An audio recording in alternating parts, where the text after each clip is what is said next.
আমরা আজকে শুরু করবো হচ্ছে এন্ডোক্রাইনালিস চ্যাপ্টারটা।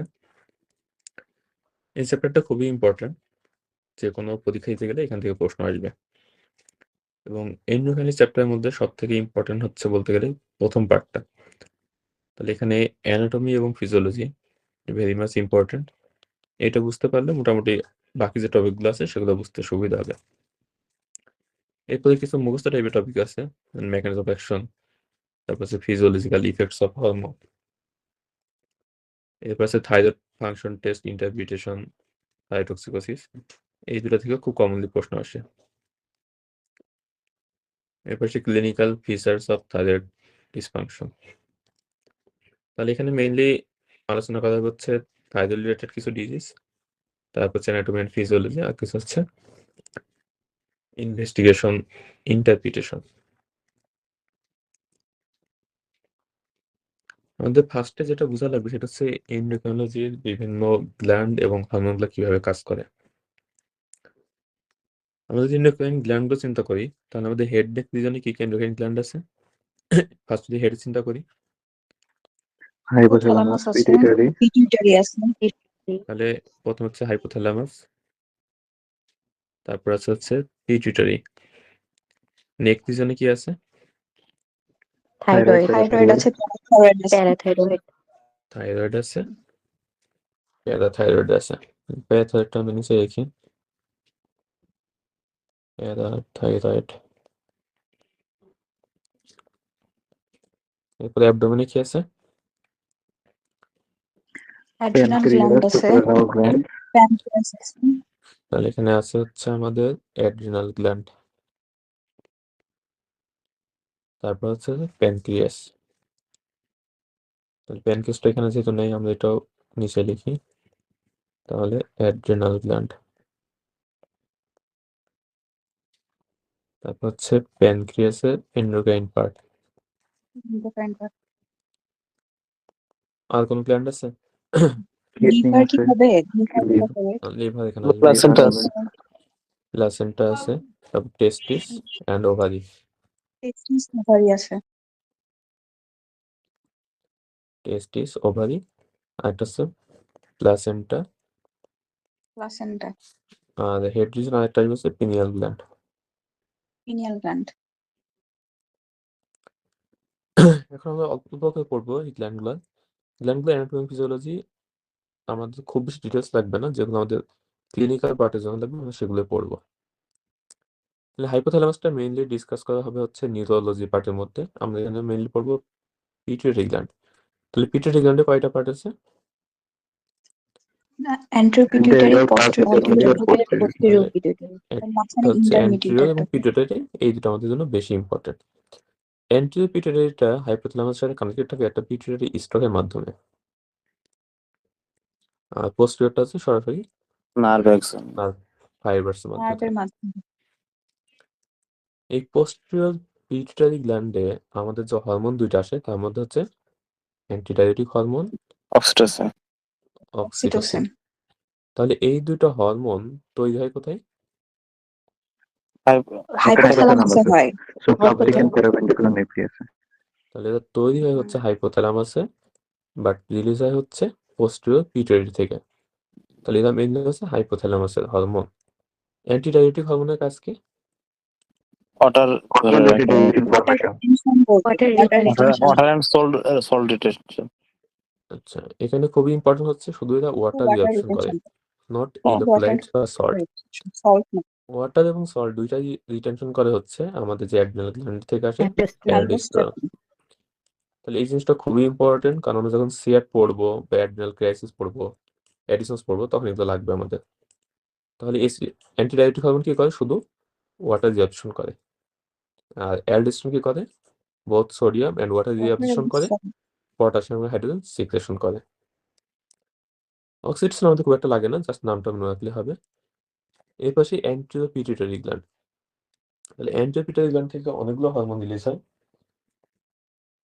নামগুলো মনে রাখার জন্য সহজ হচ্ছে, ফার্স্ট আমরা দেখবো হচ্ছে থাইরয়েড গ্ল্যান্ড। তাহলে থাইরয়েড গ্ল্যান্ড থেকে কি হরমোন রিলিজ হয়? T3, T4, ক্যালসিটনিন। T3 and T4। তাহলে এটা আমাদের মেইন লাগবে। এখন এই থাইরয়েড গ্ল্যান্ডকে স্টিমুলেট করে হচ্ছে থাইরয়েড স্টিমুলেটিং হরমোন। স্টিমুলেটিং তাহলে থাইরয়েড স্টিমুলেটিং হরমোন এটা দিলে যায় হচ্ছে অ্যান্টিপিটারি থেকে। এই থাইরয়েড থেকে স্টিমুলেটিং হরমোনকে স্টিমুলেট করে হচ্ছে thyrotropin releasing hormone. Thyrotropin releasing হরমোনটা কই থেকে আসে? হাইপোথ্যালামাস থেকে। এই পাশে আমাদের অ্যাড্রিনাল গ্ল্যান্ড। অ্যাড্রিনাল গ্ল্যান্ডে আমাদের দুইটা পার্ট আছে, একটা হচ্ছে অ্যাড্রিনাল মেডুলা আর একটা হচ্ছে অ্যাড্রিনাল কর্টেক্স। অ্যাড্রিনাল কর্টেক্সে আবার তিনটা লেয়ার আছে, কি কি আছে? জি স্যার।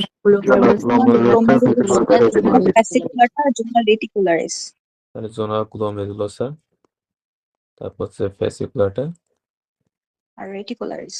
রেটিকুলারিস। এর মধ্যে জোনা গ্লোমেরুলোসা যেটা, সেখান থেকে রিলিজ হয় হচ্ছে আমাদের মিনারেলোকর্টিকয়েড, মধ্যে মেইন হচ্ছে অ্যালডোস্টেরন। আর ফ্যাসিকুলাটা এবং রেটিকুলারিস এখান থেকে রিলিজ হয় হচ্ছে গ্লুকোকর্টিকয়েড, তার মধ্যে মেইন হচ্ছে কর্টিসল আর হচ্ছে সেক্স হরমোন। এর মধ্যে আছে এপি অ্যান্ড্রোস্টেরন আর আছে অ্যান্ড্রোস্টেরন ডায়ন।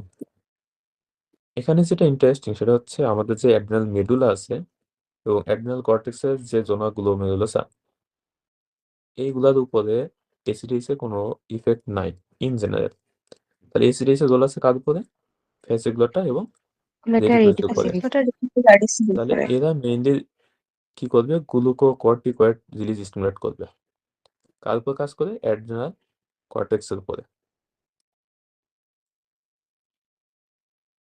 তাহলে এই কাজটা কে করতেছে? পিটুইটারি গ্ল্যান্ডে। কোন হরমোনটা?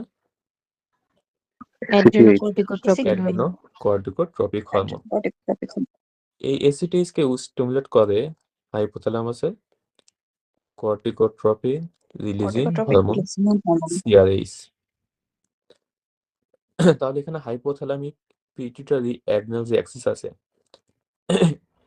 এরা মেইনলি কন্ট্রোল করে কর্টিসল সিক্রেশন এবং সেক্স হরমোন সিক্রেশন। অ্যালডোস্টেরন সিক্রেশনের উপর কি কোনো রোল আছে এখানে? তাহলে তাহলে এখানে কিন্তু অ্যালডোস্টেরনের উপরে তার কোনো রোল নাই। তাহলে জোনা গ্লোমেরুলোসা এটা ইউজুয়ালি এসিটিএস এর রেসপন্স করে না। এর পাশে আমাদের টেস্টিস এবং ওভারি, এখান থেকে রিলিজ হয় testosterone, oestrogen, progesterone and inhibin, এই হরমোনগুলা। টেস্টিস এবং ওভারি এদেরকে বলা হচ্ছে গোনাড। তাহলে এই গোনাডাল যে হরমোনগুলো রিলিজ হচ্ছে এদেরকে স্টিমুলেট করে follicular stimulating hormone and luteinising hormone. এই দুটো হরমোনকে বলা হয় গোনাডোট্রপিন হরমোন, মানে এরা গোনাডস উপর কাজ করে। এই হরমোনগুলোকে স্টিমুলেট করে হাইপোথ্যালামাসে গোনাডোট্রপিন রিলিজিং হরমোন।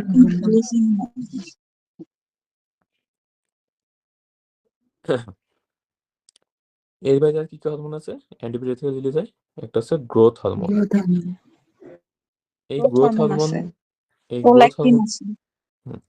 গ্রোথ হরমোনকে হাইপোথ্যালামাস স্টিমুলেটও করে, ইনহিবিটও করে। তাহলে স্টিমুলেট করে by growth hormone releasing hormone and inhibit করে গ্রোথ হরমোন ইনহিবিটরি হরমোন। আমরা গ্যাস্ট্রোতে একটা হরমোনের নাম পড়ছিলাম না, সবকিছু ইনহিবিট করে? তাহলে গ্রোথ হরমোন ইনহিবিটরি হরমোনকে সোমাটোস্ট্যাটিন বলা হয়। তাহলে সোমাটোস্ট্যাটিন বা গ্রোথ হরমোন ইনহিবিটর হরমোন কোথা থেকে রিলিজ হয়? এটাও হাইপোথ্যালামাস থেকে। এটা জিআইটি থেকেও রিলিজ হতে পারে আর হাইপোথ্যালামাস থেকেও রিলিজ হতে পারে। তাহলে হাইপোথ্যালামাস মেইনলি কি করে? সবগুলো হরমোন রিলিজকে স্টিমুলেট করে নাকি ইনহিবিট করে? সবগুলোকে স্টিমুলেট করে এক্সেপ্ট গ্রোথ হরমোনকে স্টিমুলেটও করে, ইনহিবিটও করে। এরপর আরেকটা যে হরমোন আমাদের রিলিজ হয় অ্যান্টিপিটারি থেকে সেটা হচ্ছে প্রোল্যাকটিন। প্রোল্যাকটিনের কাজ হচ্ছে মিল্ক সিক্রেশন করা। তাহলে এটা কাজ করে মিল হচ্ছে ম্যামারি গ্ল্যান্ডসের উপরে। এই যে প্রোল্যাকটিন, এই প্রোল্যাকটিনকে সবসময় ইনহিবিট করে রাখে হাইপোথ্যালামাসের ডোপামিন নামক একটা হরমোন। তাহলে ডোপামিনের একটা নাম হচ্ছে প্রোল্যাকটিন হরমোন ইনহিবিটরি হরমোন।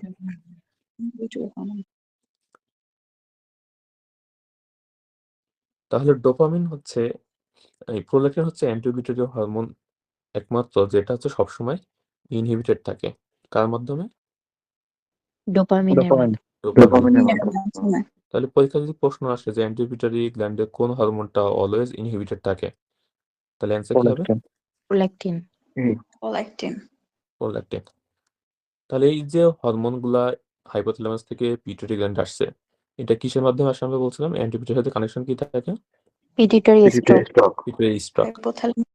তাহলে স্টক এই স্টকে যদি কোনো কম্প্রেশন হয় তাহলে কি ডোপামিনটা আসতে পারবে? না ডোপামিন যদি না আসে তাহলে প্রোল্যাকটিন সিক্রেশন কেমন হবে? বেশি হবে বেশি হবে। তাহলে পেশেন্ট কি হবে? গ্যালাক্টোরিয়া হবে। এই কনসেপ্টটা মনে রাখবেন, গ্যালাক্টোরিয়া পড়ার সময় আমরা বলবো এটা। পিটুইটারি স্টক কম্প্রেশন হলে সেখানে পেশেন্টের গ্যালাক্টোরিয়া হতে পারে। এখন তাহলে আমরা কি কি হরমোন পাইলাম? Antipituitary, ACTH, TSH, growth hormone, prolactin, তারপর সিএফএসএইচ এন্ড এলএইচ। এবং এদেরকে স্টিমুলেট এবং ইনহিবিট করে হাইপোথ্যালামাসের thyrotropin releasing hormone, corticotropin releasing hormone, gonadotropin releasing hormone, growth hormone releasing hormone, growth hormone inhibitory hormone and finally হচ্ছে dopamine. আর hypothalamus থেকে আর দুটো হরমোন রিলিজ হয়, অ্যান্টিটাইরেটিক হরমোন এবং অক্সিটোসিন। এরা posterior pituitary action nerve ending মাধ্যমে then এখান থেকে রিলিজ হয়। কোনো কনফিউশন আছে এখানে? না ভাইয়া ওকে। এরপরে আমরা যদি চিন্তা করি এর বাইরে কিছু গ্ল্যান্ডের আমরা নাম পড়ছিলাম যাদের সাথে হাইপোথ্যালামাসের কোনো রিলেশন নেই। তাহলে প্যারাথয়েডের সাথে কি আমরা এখানে কোনো রিলেশন পড়ছি এখনো? না। প্যারাথয়েড গ্ল্যান্ড এটা ডিপেন্ড করেছে ক্যালসিয়াম আয়নের উপরে, নট টোটাল ক্যালসিয়াম, আয়োনাইজড ক্যালসিয়ামের উপরে। তাহলে আয়োনাইজড ক্যালসিয়াম কম আছে নাকি বেশি আসে এর উপর ডিপেন্ড করে প্যারাথয়েড গ্ল্যান্ড থেকে প্যারাথয়েড হরমোন রিলিজ হয়। এরপর সেই অ্যাড্রেনাল গ্ল্যান্ড।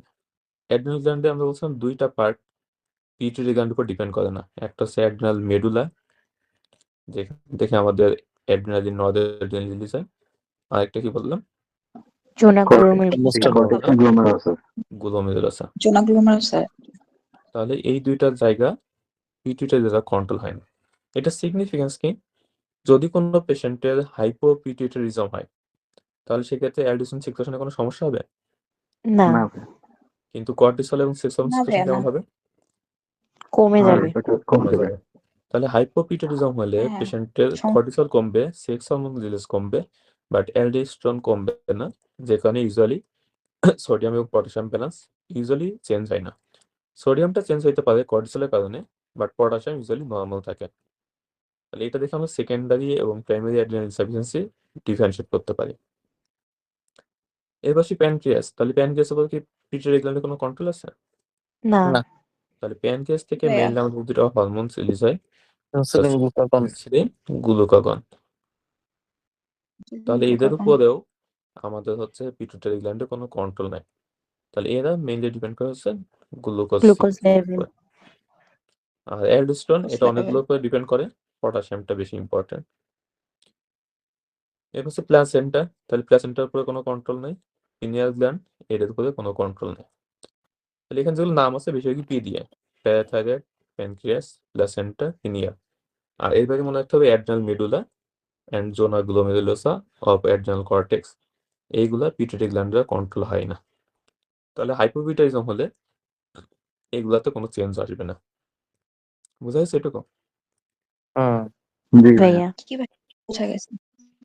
তাহলে এখান থেকে আমরা হচ্ছে যে দুইটা প্রশ্ন পড়ে ফেলছি অলরেডি, কোন কোন গ্ল্যান্ড পিটুইটারি দ্বারা কন্ট্রোল হয় না, সেটা বুঝে গেল নাকি?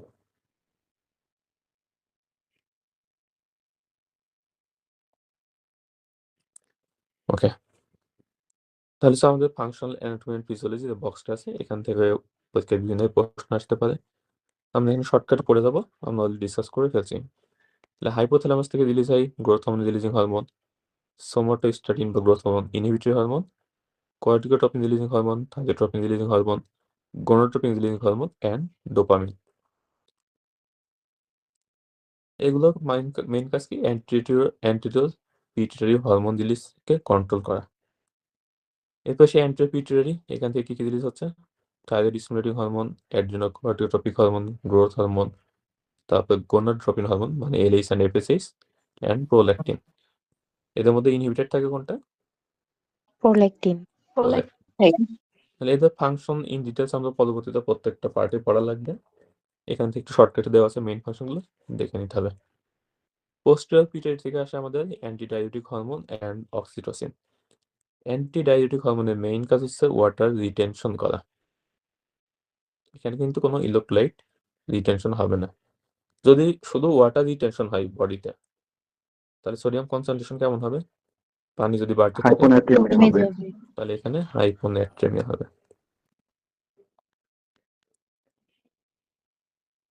এখানে কি সোডিয়ামের ভলিউমে কোনো চেঞ্জ হচ্ছে? না, ইউভলিউমিক হাইপোনাট্রিয়ামিয়া। তাহলে এখানে শুধু পানি ইউভলিউমিক বাড়তেছে, সোডিয়াম ভলিউম ঠিক আছে, তাহলে এটা হবে হচ্ছে ইউভলিউমিক হাইপোনাট্রিয়ামিয়া। অক্সিটোসিন আমাদের খুব একটা লাগে না, ফাংশনটা পড়ে দেখবেন uterine contraction and milk ejection.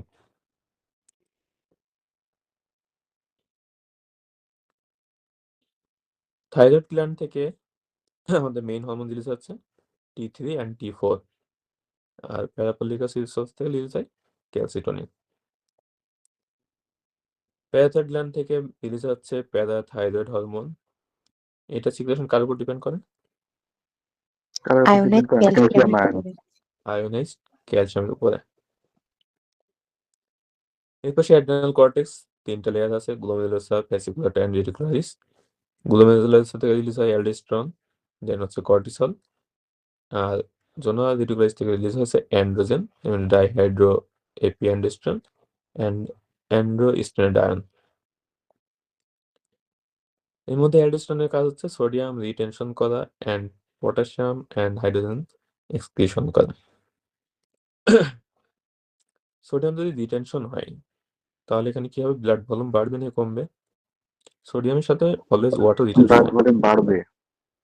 তাহলে এখানে সোডিয়াম এবং ভলিউম বাড়বে। তাহলে বিপি কেমন হবে সোডিয়াম এবং ভলিউম বাড়লে? বেশি বাড়বে। হবে। হাইপারটেনশন হবে। আর পটাশিয়াম যদি বের হয়ে যায় তাহলে কি হবে? হাইপোক্যালেমিয়া হবে। হাইপোক্যালেমিয়া। আর হাইড্রোজেন যদি লস হয়ে যায় তাহলে কি হবে? Metabolic alkalosis. Alkalosis. Metabolic alkalosis. তাহলে অ্যালডোস্টেরন যদি বেশি সিক্রেশন হয় তাহলে সেখানে হবে হচ্ছে hypertension, hypokalaemia with metabolic alkalosis.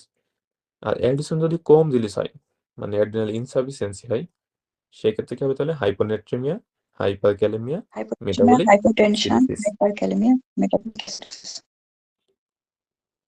আচ্ছা, কথা শুনতে কি সবাই সমস্যা হচ্ছে নাকি একজনই হচ্ছে? এখন ঠিক আছে ভাইয়া, মাঝখানে একটু কেটে কেটে যাচ্ছেন। ঠিক আছে। যে অ্যালকালোসিস হয় তাই তো, এটা একটু বলবেন প্লিজ? আচ্ছা, শুধু এইটুকু আর কি, অ্যালকালোসিস হয় এটাই। হ্যাঁ অবশ্যই। তাহলে অ্যালডোস্টেরনের কাজ আমরা বললাম কি? সোডিয়াম রিটেনশন করা, সোডিয়াম Water বাড়ানো, হ্যাঁ। পটাশিয়াম এন্ড হাইড্রোজেন সিক্রেশন করা বা এক্সক্রিশন করা। আচ্ছা তাহলে ভাই। সোডিয়াম এবং ওয়াটার বাড়ায়। তাহলে অ্যাডিশন সিক্রেশন যদি বাড়ে তাহলে সোডিয়াম এবং ওয়াটার রিটেনশন বেশি হবে, পেশেন্টের ব্লাড প্রেশার বেড়ে যাবে। পটাশিয়াম এবং হাইড্রোজেন লস হবে, ফলে হচ্ছে হাইপোক্যালেমিয়া হবে। হাইড্রোজেন যদি লস হয়ে যায় মেটাবলিক হ্যাঁ। অ্যালকালোসিস। আর যদি অ্যাডিশন সিক্রেশন কম হয়, মানে অ্যাড্রিনাল ইনসাফিসিয়েন্সি হয়, তাহলে সেক্ষেত্রে ঠিক উল্টো ঘটনা ঘটবে। তাহলে বিপি কমে যাবে, পটাশিয়াম বেড়ে যাবে, আর মেটাবলিক অ্যাসিডোসিস হবে। এটাই। তাহলে এটা হচ্ছে অ্যাড্রিনাল ইনসাফিসিয়েন্সি আর এটা হচ্ছে হাইপার অ্যালডোস্টেরনিজম। তাহলে এগুলো পদে পদে অ্যাড্রিনাল গ্ল্যান্ড পড়াশোনার ডিটেলস আসবে। এখানে হচ্ছে ইন শর্ট আমরা সবগুলো সম্পর্কে একটু আইডিয়া নিয়ে যাব। তারপর হচ্ছে অ্যাড্রিনাল মেডুলা, এটা কি পিটুইটারি গ্ল্যান্ড দ্বারা কন্ট্রোল হয়? না ভাইয়া। আচ্ছা, তাহলে এখান থেকে রিলিজ হচ্ছে এপিনেফ্রিন এন্ড নরএপিনেফ্রিন। এটা মিলে সিম্প্যাথেটিক অ্যাক্টিভিটির রেসপন্সগুলো আছে সেগুলোতে হেল্প করে। এরপর হচ্ছে প্যানক্রিয়াস থেকে আমাদের মেইনলি ইম্পর্টেন্ট হচ্ছে ইনসুলিন এন্ড গ্লুকাগন, এছাড়া সোমাটোস্টেরন রিলিজ হয়। এগুলো ফাংশন আমরা পরে পড়ে নেব। ওভারি টেস্টিস এগুলো আমাদের খুব একটা দরকার হয় না, মানে পরীক্ষার দরকার হয় না। এখান থেকে রিলিজ হয় ইস্ট্রোজেন, প্রোজেস্টেরন, টেস্টোস্টেরন। এগুলোকে কন্ট্রোল করে কোন হরমোন? পিটুইটারি গ্ল্যান্ডের এলএইচ পিটারি এন্ড গ্ল্যান্ডের হচ্ছে রিলাইজার হচ্ছে এফএসএইচ। LH and FSH. এরপরে বাইরে আছে পিনিয়াল গ্ল্যান্ড এবং থাইমাস, যেগুলো কোনোটাই পিটুইটারি গ্ল্যান্ডের কন্ট্রোল হয় না। তাহলে এখান থেকে একটা প্রশ্ন আসে সেটা হচ্ছে কোন কোন হরমোন সিক্রেশন বা কোন কোন গ্ল্যান্ড পিটুইটারি গ্ল্যান্ড দ্বারা কন্ট্রোল হয় না। এরপর হচ্ছে কিছু হরমোন আছে পালসেরিয়াল সিক্রেশন যেমন গ্রোথ হরমোন, তারপরে সার্কেডিয়ান ভ্যারিয়েশন আছে কর্টিসলের, মানে সকালে বেশি রিলিজ হয়, বিকাল বা সন্ধ্যা পর থেকে রিলিজ কমে যায়। তারপর হচ্ছে মান্থলি ভ্যারিয়েশন আছে ইস্ট্রোজেন এবং প্রোজেস্টেরন। এরপর দুটো ইম্পর্টেন্ট লাইন আছে, এটা এন্ডোক্রাইনোলজি পড়া বোঝার জন্য খুবই ইম্পর্টেন্ট। হচ্ছে প্রাইমারি ডিজিজ এবং সেকেন্ডারি ডিজিজ। প্রাইমারি ডিজিজ বলবো যখন গ্ল্যান্ডের নিজের সমস্যার কারণে হরমোন সিক্রেশন বাড়বে বা কমবে। তাহলে যদি প্রাইমারি হাইপোথাইরয়েডিজম হয়, তার মানে হচ্ছে গ্ল্যান্ডের সমস্যাটা হচ্ছে থাইরয়েড গ্ল্যান্ডে। যদি প্রাইমারি হাইপারথাইরয়েডিজম হয়, এর মানে হচ্ছে থাইরয়েড গ্ল্যান্ড বেশি বেশি সিক্রেশন করতেছে। আর যদি এমন হয় হাইপোথ্যালামাসের সমস্যা বা পিটুইটারি গ্ল্যান্ডের সমস্যার কারণে থাইরয়েড গ্ল্যান্ড থেকে সিক্রেশন কম বা বেশি হচ্ছে, তাহলে এটাকে আমরা বলবো সেকেন্ডারি হাইপো আর হাইপোথাইরয়েডিজম। তাহলে এটা হচ্ছে সব গ্ল্যান্ডের ক্ষেত্রে সেম। গ্ল্যান্ডের নিজের প্যাথোলজি হলে সেটা প্রাইমারি, আর যদি অন্য কোনো গ্ল্যান্ডের রেসপন্সে সিক্রেশন কম বেশি হয়, তাহলে সেটা হচ্ছে সেকেন্ডারি। এটা কি বুঝতে পারছেন? জি ভাই। জি ভাইয়া। তাহলে একটা পেশেন্টে মনে করেন এসিটেজ কমে গেছে, এসিটেজ কমে যাওয়ার কারণে কর্টিসল রিলিজ কমে গেছে, তাহলে এটা কোন ধরনের deficiency? Adrenal insufficiency, secondary. Secondary. আরেকটা পেশেন্টের অ্যাড্রেনাল গ্ল্যান্ড থেকে বেশি বেশি কর্টিসল রিলিজ হচ্ছে, সেটা নেগেটিভ ফিডব্যাকের কারণে এসিটেজ সিক্রেশনকে কমায় দিছে, প্রাইমারি। তাহলে এটা হচ্ছে প্রাইমারি। প্রাইমারি। ওকে।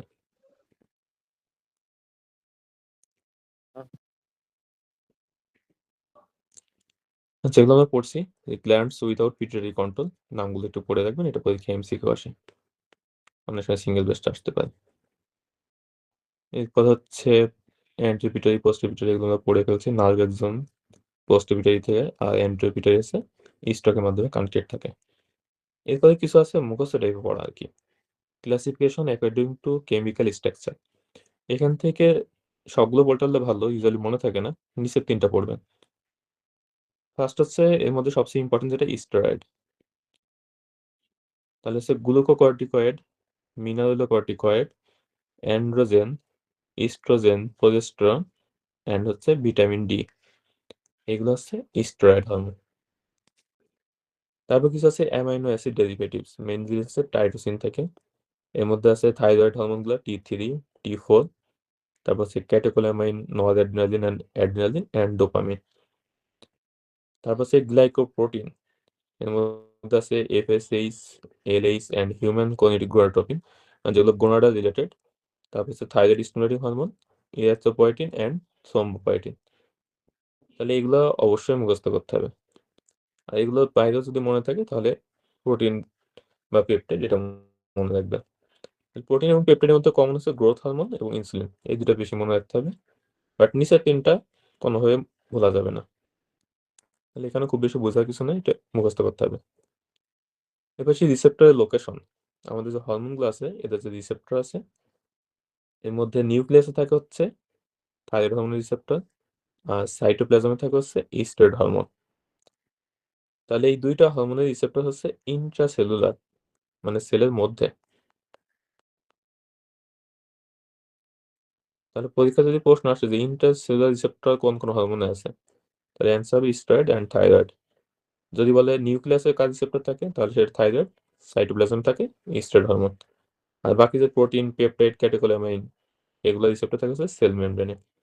এটাও পরীক্ষা প্রশ্ন আসে। এবার হচ্ছে মেকানিজম অফ অ্যাকশন, এটা হচ্ছে লাস্ট একটা পরীক্ষায় সিঙ্গেল বেস্ট আসছিল। তাহলে কমন যে হরমোনগুলো আছে সেগুলোর মেকানিজম অফ অ্যাকশন মনে রাখা লাগবে। স্টেরয়েড হরমোন এবং থাইরয়েড হরমোন, এই দুটা ইন্ট্রাসেলুলার যে হরমোন আছে, এদের মেকানিজম অফ অ্যাকশন হচ্ছে activation of gene and regulation of transcription through intracellular receptor.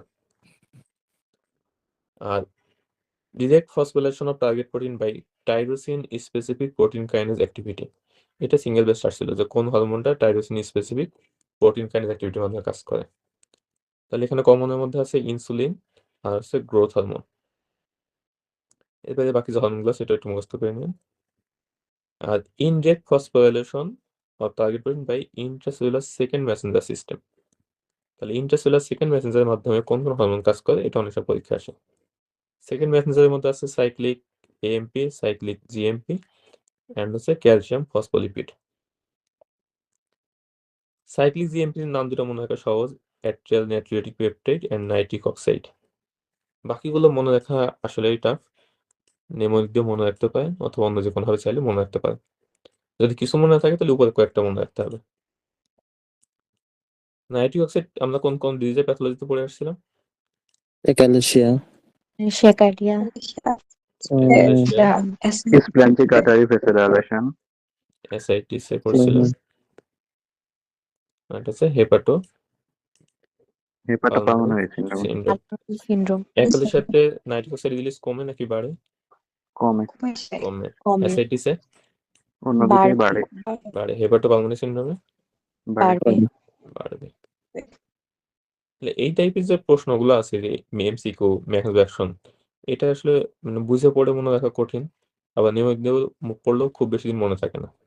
তাহলে এই টাইপের যে প্রশ্নগুলো আছে এগুলো চেষ্টা করবেন পরীক্ষার দিন সকালে অ্যাটলিস্ট একবার দেখে যাওয়ার জন্য।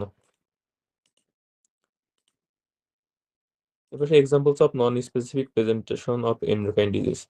এখান থেকে মুখস্থ করার কিছু নাই, যে কোনো ডিজিজ আমরা ডিটেলস পড়লে এগুলো পড়া হয়ে যাবে। কমন যেগুলো পরীক্ষা আসতে পারে একটা হচ্ছে ওয়েট গেইন। তাহলে কোন কোন এন্ডোক্রাইন ডিজিজে ওয়েট গেইন হয়? তাহলে hypothyroidism, Cushing syndrome, acromegaly. Weight লসটা বেশি important. Thyrotoxicosis, adrenaline insufficiency and diabetes mellitus. Type 1 এর ক্ষেত্রে ওয়েট লস বেশি হয়। পলিপ্সা এটা অনেক কজ, এখান থেকে পড়ার দরকার নেই। হিট ইনটলারেন্স থাইরয়েডটোক্সিকোসিসের ক্ষেত্রে পাবো। পালপিটেশন, থাইরয়েডটোক্সিকোসিস অ্যান্ড ফিওক্রোমোসাইটোমা, এটা খুবই ইম্পর্টেন্ট। হেডেকের সিনিয়র থাকে ইউজুয়ালি অ্যাক্রোমেগালি বা পিটুইটারি টিউমারের সিনিয়র থাকলে ফিওক্রোমোসাইটোমা হতে পারে। তারপর হচ্ছে প্রক্সিমাল মাসল উইকনেস, এটা খুবই ইম্পর্টেন্ট। এটা এখান থেকে না পড়ে নিউরোলজির লাস্টে যে ফিগারটা আছে ওখান থেকে পড়তে হবে, এবং রিমোটলজি একটা বক্স আছে, এই দুইটা জায়গাতে কজ অনেক বেশি দেওয়া আছে, ওখান থেকে ডিটেলস পড়তে হবে। আর কোর্সেনিং অফ ফিচার্স, এটা হচ্ছে অ্যাক্রোমেগালি এবং হাইপোথাইরয়েডিজমের জন্য বেশি ইম্পর্টেন্ট। লাস্ট আমরা ডিজিজ যেগুলো ডিসকাস করবো এর মধ্যে ইম্পর্টেন্ট হচ্ছে থাইরয়েড গ্ল্যান্ড। তাহলে থাইরয়েড গ্ল্যান্ড থেকে আমাদের কি কি হরমোন রিলিজ হয়? T3, T4 calcitonin, T4 আর প্যারাফলিকুলার সেল থেকে ক্যালসিটোনিন। এই T3, T4 কে স্টিমুলেট করে কে? TSH, thyroid TSH। Stimulating hormone, আর TSH কে স্টিমুলেট করে কে? থাইরয়েডটোপিন রিলিজিং হরমোন। তাহলে আমাদের থাইরয়েড গ্ল্যান্ডের থেকে যে থাইরয়েড হরমোন সিনথেসিস হয় এর জন্য কয়েকটা কি সাবস্টেন্স আছে, এর মধ্যে সবথেকে ইম্পর্টেন্ট হচ্ছে আয়োডাইড। ডেইলি মিনিমাম আমাদের হচ্ছে more than 100 microgram per day iodine intake করতে হবে। থাইরয়েড গ্ল্যান্ড থেকে মেইনলি সিক্রেট হচ্ছে যে T4, আর অল্প অ্যামাউন্টে তৈরি হচ্ছে T3। ব্লাডে যাওয়ার পরে এই T4টা কনভার্ট হয় T3-তে বাই মনোডিআয়োনিডেজ এনজাইম। এই এনজাইমের একটা ইম্পর্টেন্ট কম্পোনেন্ট হচ্ছে সেলেনিয়াম। তাহলে সেলেনিয়াম যদি কারো কম থাকে তাহলে কি এই হরমোনটা এনজাইম ঠিকমতো কাজ করবে? না, তাহলে সেলেনিয়াম ডেফিসিয়েন্সি হলে কি হবে? হাইপোথাইরয়েডিজম হবে। এটা খুব কমনলি পরীক্ষা প্রশ্ন আসে যে কোন এই যে মিনারেলস ডেফিসিয়েন্সি কারণে হাইপোথাইরয়েডিজম হতে পারে। তাহলে অ্যান্সার কি হবে? সেলেনিয়াম। সেলেনিয়াম। এবার আসে যে T4 এবং T3 রিলিজ হচ্ছে, এর মধ্যে T3 হচ্ছে প্রো হরমোন এবং এটা লং হাফ লাইফ। আমাদের অ্যাক্টিভ ফর্ম হচ্ছে T3। T4 এবং T3 এগুলো মেইনলি ব্লাডে হচ্ছে প্রোটিনের সাথে বাউন্ড অবস্থা থাকে। মোর দেন 99% bound to transport protein, thyroxine binding globulin. তাহলে আমাদের বডিতে থাইরয়েড হরমোনের যে ইফেক্টগুলো হয় এটা ডিপেন্ড করে হচ্ছে free T4 and free T3 উপরে। তাহলে যে প্রোটিন বাউন্ড যে হরমোনগুলো আছে এটা কম বেশি হলে এটার কারণে বডিতে কোনো ইফেক্ট হবে না। আমরা যে অন্য যে এন্ডোক্রাইন গ্ল্যান্ডগুলো পড়বো, যে হরমোনগুলো পড়বো বা আয়নগুলো পড়বো, এগুলো সবগুলোর ক্ষেত্রে ফাংশন ডিপেন্ড করছে ফ্রি হরমোনের উপরে বা ফ্রি ইলেক্ট্রোলাইটসের উপরে, এটা মনে রাখতে হবে। It is the unbound or free hormones that diffuse into tissues and exert diverse metabolic action. তাহলে প্রোটিন বাউন্ড যে হরমোন এটা যদি কম বেশি হয় এর তো বডি কোনো ইফেক্ট পড়বে না, ফ্রি এর উপরে, না, এই জিনিসটা আমাদের জন্য খুবই ইম্পর্টেন্ট। এরপর একটা জিনিস দেখেন, সেরাম thyroglobulin levels are increased in all types of thyrotoxicosis except thyrotoxicosis bacteria caused by self administration of thyroid hormone. এটা একটু কথা আমরা পড়বো। আচ্ছা, যে কথা আমরা বলছিলাম যে থাইরক্সিন বাইন্ডিং গ্লোবিউলিন, এটা যদি কম বেশি হয় তাহলে টোটাল প্লাজমা T4 T3 এগুলো চেঞ্জ হতে পারে, but free plasma T4 T3 এটা কোনো চেঞ্জ হবে না। এবং আমাদের যে ক্লিনিক্যাল স্টেট মানে থাইরয়েড হরমোনের যে ইফেক্ট বা TSH এগুলো ডিপেন্ড করে হচ্ছে ফ্রি T3 T4 এর উপরে। মানে ফ্রি T3 T4 কম বেশি হলে ক্লিনিক্যাল ইফেক্ট পড়বে এবং TSH ও কম বেশি হবে, আদারওয়াইজ এগুলো কোনো চেঞ্জ হবে না। এখন কিছু ড্রাগ এবং ডিজিজ কন্ডিশন আছে যেখানে এই থাইরক্সিন বাইন্ডিং গ্লোবুলিন কম বেশি হইতে পারে।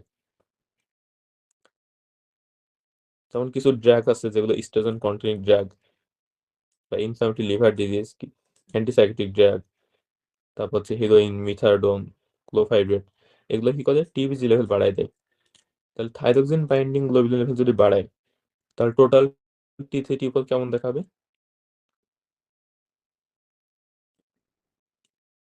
বেশি দেখাবে। আচ্ছা, এটা মানে একটু বুঝতে কনফিউশন হচ্ছে। তাহলে T3 T4 এগুলো কিছু থাকে হচ্ছে ফ্রি অবস্থায় আর বেশিরভাগ থাকে হচ্ছে থাইরক্সিন বাইন্ডিং গ্লোবুলিনের সাথে বাইন্ড অবস্থায়।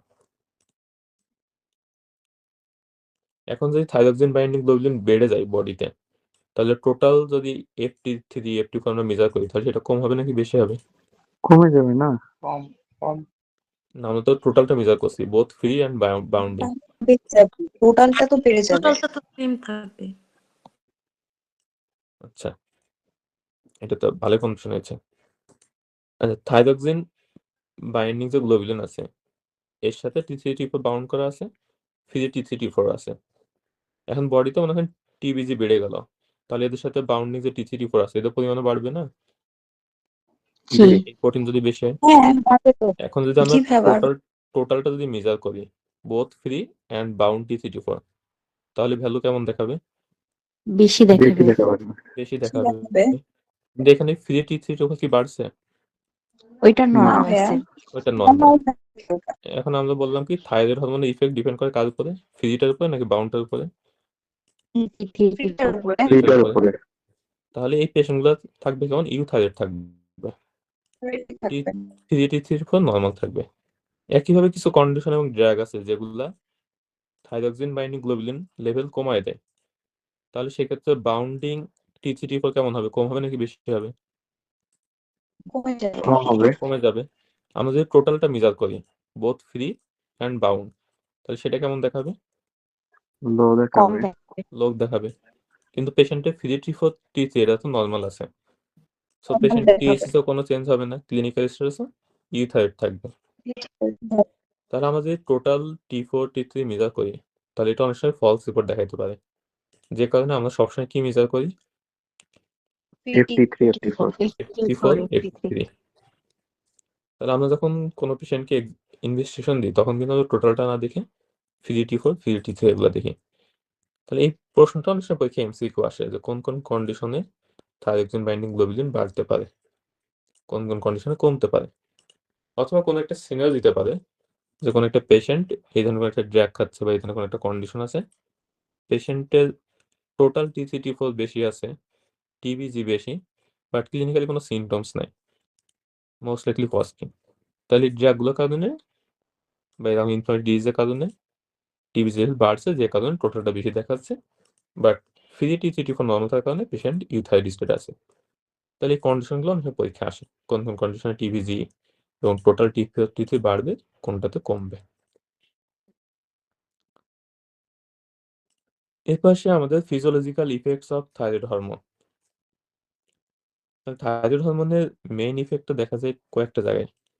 একটা হচ্ছে হার্ট, দেন হচ্ছে মেটাবলিজম বা লিভারের ক্ষেত্রে, দেন হচ্ছে GIT, bones and nervous system. এইগুলো হচ্ছে ইফেক্টটা ভালো বোঝা যায়। আর এর বাইরে আছে ক্যালোরিজেনিক ইফেক্ট। থাইরয়েড হরমোনের ইফেক্ট সহজে মনে রাখার জন্য একটা জিনিস মনে রাখতে হবে, সেটা হচ্ছে সিম্প্যাথেটিক অ্যাক্টিভিটিকে পোটেনশিয়েট করে। তার মানে এদের যে ফাংশনগুলো বা ফিচার্সগুলো পাওয়া যাবে sympathetic nervous system over activity হলে যেমন পাওয়া যায়, এদের ফিচার্সগুলো থাকবে অনেকটা সেই টাইপের। হার্টের ক্ষেত্রে সিম্প্যাথিক অ্যাক্টিভিটি কি করে? Heart rate, contraction, cardiac output বাড়ায় নাকি কমায়? বাড়ায়। বাড়াইবে। তাহলে থাইরয়েড হরমোন যদি বেশি হয় তাহলে তাদের কি হবে? হার্ট রেট বেশি হবে, ফোর্স অফ কন্ট্রাকশন বেশি হবে, কার্ডিয়াক আউটপুট বেশি হবে, ব্লাড প্রেশার বেশি হবে। তাহলে হাইপারথাইরয়েডিজমের পেশেন্টের ট্যাকিকার্ডিয়া থাকবে নাকি ব্র্যাডিকার্ডিয়া থাকবে? একই ট্যাকিকার্ডিয়া। ট্যাকিকার্ডিয়া ব্লাড প্রেশার কেমন থাকবে? বেশি থাকবে রেস। হাই ব্লাড রেস প্রেশার, থাকবে বা বেশি থাকবে। হাইপারটেনশন। এক্ষেত্রে কার্ডিয়াক আউটপুটটা বেশি থাকে। তাহলে সিস্টোলিক ব্লাড প্রেশার কেমন হবে? বেশি হবে। বেশি হবে। ব্লাড প্রেশার বেশি হবে। সিস্টোলিক ব্লাড প্রেশার যদি বেশি হয় তাহলে পালস প্রেশার কেমন হবে? বেশি বেশি হবে। পালস প্রেশার হবে। পালস প্রেশার বেশি হবে। পালস প্রেশার বেশি হলে পালস কেমন পাওয়া যায়? Bounding pulse. তাহলে আমরা কার্ডিওলজিতে বাউন্ডিং পালস পড়ে আসছিলাম না? হাইপারডিনামিক সার্কুলেশনে বাউন্ডিং পালস থাকে। এর মধ্যে একটা কজ ছিল কি? Thyroid toxicosis. তারপরে এখানে কি হবে? ফোর্স অফ কন্ট্রাকশনও বেশি থাকবে। তাহলে এই ক্ষেত্রে ফার্স্ট হার্ট সাউন্ড কেমন পাওয়া যাবে হাইপারডিনামিক সার্কুলেশনের ক্ষেত্রে? Loud. Loud first first heart sound. Loud. Loud first heart সাউন্ডে আমরা মেইনলি কজ করছিলাম দুইটা। একটা হচ্ছে valvular MS dysfunction, MS, MS আর একটা হাইপারডিনামিক সার্কুলেশন। হাইপারডাইনামিক কোন? তাহলে এই দুইটা কজ আমাদের মনে রাখতে হবে। এর পাশে মেটাবলিজম। মেটাবলিজমের ক্ষেত্রে আমাদের মনে রাখা লাগবে এটা লেভেল কমায় নাকি বাড়ায়। তাহলে কার্বোহাইড্রেট লেভেলের ক্ষেত্রে গ্লুকোজ লেভেল এরা বাড়ায়। তাহলে এরা কি করবে? Hyper glycaemia. কিভাবে বাড়ায়? এটা অনেক সব পরীক্ষায় জন্য লাগে। তাহলে এরা কি করে? জিআইটি থেকে গ্লুকোজ অ্যাবজর্পশন বাড়ায়, গ্লুকোনেজেনেসিস এবং গ্লাইকোজেনোলাইসিস বাড়ায়। গ্লুকোনেজেনেসিস মানে নতুন গ্লুকোজ তৈরি করা, গ্লাইকোজেনোলাইসিস মানে গ্লাইকোজেনটাকে ভেঙে গ্লুকোজ তৈরি করা। তাহলে আলটিমেটলি ইফেক্ট হচ্ছে কি? ব্লাড গ্লুকোজ লেভেল বাড়বে নাকি বাড়াই কম? দেয়। বাড়বে। বাড়াই দিচ্ছে। বাড়বে। প্রোটিনের ক্ষেত্রে কি করে? এরা প্রোটিন ব্রেকডাউন করে। প্রোটিন যদি ব্রেকডাউন করে তাহলে মাসেল লস হবে নাকি গেইন হবে? লস হবে। লস। মাসেল লস হবে। মাসেল লস হলে পেশেন্টের মাসেল উইকনেস ডেভেলপ করবে। তাহলে প্রক্সিমাল মায়োপ্যাথি বা মাসেল উইকনেস একটা ইম্পর্টেন্ট কজ হচ্ছে থাইরোটক্সিকোসিস বা হাইপারথাইরয়েডিজম। মাসেল যদি লস হয় পেশেন্টের ওয়েট লস হবে নাকি ওয়েট গেইন হবে আরো? ওয়েট লস লস হবে। হবে। তাহলে হাইপারথাইরয়েডিজম পেশেন্ট বা থাইরোটক্সিকোসিস পেশেন্টের ওয়েট লস থাকবে। লিপিড মেটাবলিজমের ক্ষেত্রে এদের যেটা করে সেটা হচ্ছে এরা ব্লাড কোলেস্ট্রল লেভেল কমায়। তাহলে কোনো পেশেন্ট যদি হাইপোথাইরয়েডিজম হয় তাহলে তাদের কোলেস্ট্রল লেভেল কেমন থাকবে? বেশি থাকবে। বেশি হবে। বেশি হবে। থাকবে। এবং এই পেশেন্টগুলোর ক্ষেত্রে হাইপোথাইরয়েডিজম ট্রিটমেন্ট করলে ইউজুয়ালি কোলেস্ট্রল লেভেল নরমালে চলে আসে। এটা হচ্ছে এমআরসিতে একটা প্রশ্ন থাকে। যখন একটা হাইপোথাইরয়েডিজম পেশেন্ট কোলেস্ট্রল লেভেল বেশি আছে, এই পেশেন্টের ট্রিটমেন্ট কি হবে? স্ট্যাটিন দেবো, ফাইব্রেট দিব নাকি থাইরয়েড হরমোন রিপ্লেসমেন্ট করলে ঠিক হয়ে যাবে? তাহলে অ্যান্সার কি হবে? Thyroid hormone thyroid hormone replacement. Replacement. তাহলে এদের ক্ষেত্রে স্ট্যাটিন বা ফাইব্রেট আগে থেকে অ্যাড করার দরকার নেই। ট্রিটমেন্ট করলে ইউজুয়ালি কোলেস্ট্রলটা নরমাল হবে। জিআইটি ক্ষেত্রে এটা কি করে? জিআইটির মোর্টালিটি বাড়ায় দেয়। তাহলে থাইরয়েডক্সিকোসিস পেশেন্টে কি হবে? ডায়রিয়া আর কনস্টিপেশন। ডায়রিয়া। ডায়রিয়া। হাইপোথাইরয়েডিজম পেশেন্টে কনস্টিপেশন। কনস্টিপেশন। কনস্টিপেশন। বোনসের ক্ষেত্রে আমরা রিমোটোলজি গেলে পড়বো এরা বোথ অস্টোব্লাস্টিক অ্যাক্টিভিটি দুইটাই বাড়ায়। বোনের রিমডেলিং বা বোনের গ্রোথে হেল্প করে। সমস্যা হচ্ছে যখন থাইরয়েড হরমোন পারসিস্টেন্টলি বেশি থাকে। একই কথা হচ্ছে প্যারাথাইরয়েডের ক্ষেত্রে। থাইরয়েড বা প্যারাথাইরয়েড পারসিস্টেন্টলি যদি বেশি থাকে সেক্ষেত্রে অস্টোব্লাস্টিক অ্যাক্টিভিটি বেশি হয়, বোন ডিমাইলেশন বেশি হয় এবং পেশেন্টের অস্টিওপোরোসিস ডেভেলপ করে। এটা আমরা রিমোটোলজি থেকে আরেকটু ভালো করে পড়বো যে ওখানে কিভাবে কাজ করে। নার্ভাস সিস্টেম হচ্ছে এটা মেইনলি নরমাল ব্রেন ডেভেলপমেন্টে হেল্প করে। তাহলে কোনো পেশেন্ট যদি হাইপোথাইরয়েডিজম হয় তাদের ক্ষেত্রে ডেভেলপমেন্ট হবে ঠিকমতো? না। না ভাই। হবে না। রিপ্রোডাক্টিভ সিস্টেমে এরা হচ্ছে ওভুলেশনে হেল্প করে, স্পারমাটোজেনেসিসে হেল্প করে। তো যদি কোনো পেশেন্টের হাইপোথাইরয়েডিজম থাকে তাদের ক্ষেত্রে ইনফার্টিলিটি এবং মেনস্ট্রুয়াল ইরেগুলারিটি হওয়ার পসিবিলিটি থাকে। ক্যালোরিজেনিক ইফেক্টের মধ্যে এটা হচ্ছে মেইন ইফেক্ট সব থেকে। মেটাবলিক রেট বাড়ায়, হিট প্রোডাকশন বাড়ায়। তাহলে বডিতে মেটাবলিজম যত বেশি হবে হিট প্রোডাকশন বেশি হবে। তাহলে টেম্পারেচার কেমন থাকবে? ফিভার বেশি হবে, থাকবে। হাই তাহলে থাইরয়েড হলে পেশেন্টের ফিভার থাকবে। হাইপোথাইরিজম হলে টেম্পারেচার কেমন থাকবে? কম কোল্ড থাকবে। ক্লামি তাহলে তাদের হাইপোথার্মিয়া বা কোল্ড পেরিফেরি থাকবে। যদি টেম্পারেচার বেশি হয়, মেটাবলিজম বেশি হয়, তাহলে সোয়েটিং বেশি হবে নাকি ড্রাই থাকবে স্কিন? সোয়েটিং বেশি হবে। সোয়েটিং বেশি হবে, তাহলে থাইরয়েড ক্ষেত্রে পেশেন্টের কমপ্লেন থাকবে এক্সেসিভ সোয়েটিং, আর হাইপোথাইরিজমের ক্ষেত্রে থাকবে কি ড্রাই স্কিন। Dry skin. যার সোয়েটিং বেশি হইতেছে তার গরম ভালো লাগবে নাকি ঠান্ডা ভালো লাগবে? ঠান্ডা ভালো লাগবে। ঠান্ডা ভালো লাগবে। তাহলে এতে থাকবে হিট ইনটলারেন্স। তাহলে থাইরয়েড পেশেন্টের গরমে খারাপ লাগে বেশি, হিট ইনটলারেন্স থাকে। আর হাইপোর ক্ষেত্রে কোল্ড ইনটলারেন্স থাকে। Cold Cold intolerance. তারপর হচ্ছে থাইরয়েড পেশেন্টের আমরা বলছিলাম কি ওয়েট লস হয়। তাহলে হাইপোথাইরয়েড পেশেন্টের কেমন হবে? Weight gain ওয়েট হবে। গেইন। হবে। এখান থেকে একটা জিনিস যেটা আমাদের লাগবে, থাইরয়েড হরমোন কি করে? অক্সিজেন কনজাম্পশন বাড়ায় বাই মেটাবলিক্যালি অ্যাক্টিভ টিস্যু। কিছু এক্সেপশন আছে যেগুলোর ক্ষেত্রে থাইরয়েড হরমোনের এই ইফেক্টটা নাই। টেস্টিস, ইউটেরাস, লিম্ফ নোড, স্প্লিন এবং অ্যান্টেরিয়র পিটুইটারি। এটা পরীক্ষা খুব একটা কখনো আসে নাই, বাট এটা যেহেতু জ্ঞানঙের বস, জ্ঞানং থেকে মাঝে মাঝে পরীক্ষার প্রশ্ন দিয়ে দেয়। তাহলে এই লাইনগুলো একটু পড়ে রাখবেন, কোনটা কোনটার উপরে এই এক্সেপশন কোথায় কোথায়। আর বাকি যে ইফেক্টগুলো আছে এটা ফিজিওলজি কোশ্চেনের পার্ট হিসেবে আসতে পারে, এমসিকিউ বা সিঙ্গেল বেস, অথবা ক্লিনিক্যাল আমাদের যে ডিজিজের প্রেজেন্টেশন এটা বুঝতে আমাদের এটা হেল্প করবে। তাহলে থাইরয়েড হরমোনের ফাংশন নিয়ে কোনো কনফিউশন আছে? না ভাইয়া। না ভাই। ক্লাসিফিকেশন অফ থাইরয়েড ডিজিজ এটা ইউজুয়ালি হয়তো লাগে না, তারপর আমি একটু পড়ে যাই যেহেতু ডেভিশনের বক্স। তাহলে প্রাইমারি ডিজিজ কখন বলবো আমরা? গ্ল্যান্ডের Itself নিজস্ব eradical হয়। disease। গ্ল্যান্ডের নিজের প্রবলেম। আর সেকেন্ডারি হচ্ছে যদি অন্য কোথাও থেকে রিলিজ হয় কোনো কিছু বেশি বা কম। তাহলে থাইরয়েড গ্ল্যান্ডে হরমোন এক্সেস হইতে পারে due to Graves disease, multinodular goitre, adenoma আর সাবএকুয়ার থাইরয়েডাইটিস। আর সেকেন্ডারি হচ্ছে থাইরয়েড গ্ল্যান্ডকে স্টিমুলেট করে কি বলছিলাম? TSH and TRA। তাহলে কোনো জায়গা থেকে যদি টিএসএস বেশি বেশি রিলিজ হয় তাহলে সেটাকে আমরা বলবো সেকেন্ডারি হরমোন এক্সেস। একইভাবে ডেফিসিয়েন্সির ক্ষেত্রেও একই, হাশিমোটোস থাইরয়েডিস এন্ড অ্যাট্রোপিক হাইপোথাইরয়েডিজম। আর যদি টিএসএস কম রিলিজ হয় মানে হাইপোপিটুইটারিজম হয় তাহলে সেটাকে আমরা বলবো সেকেন্ডারি হাইপোথাইরয়েডিজম। এরপর হচ্ছে হরমোন রেজিস্ট্যান্স হতে পারে, নন ফাংশনিং টিউমার থাকতে পারে, এগুলো আমরা পরে পড়বো। এরপর হচ্ছে how to interpret thyroid function test results. এই বক্সটা পরীক্ষার জন্য খুবই ইম্পর্টেন্ট, কিন্তু এখান থেকে সবকিছু আমাদের লাগবে না, যেগুলো কমনলি আসে আমরা শুধু সেগুলো পড়বো। আমাদের থাইরয়েড হরমোন কি স্টিমুলেট করে কে বলতেছিলাম? TSH। টিএসএইচ। তাহলে thyroid hormone stimulating hormone TSH, এটা কি করে? T3 T4 রিলিজ বাড়ায়। আচ্ছা এটা নিচে লিখে দেওয়ার সুবিধা হবে।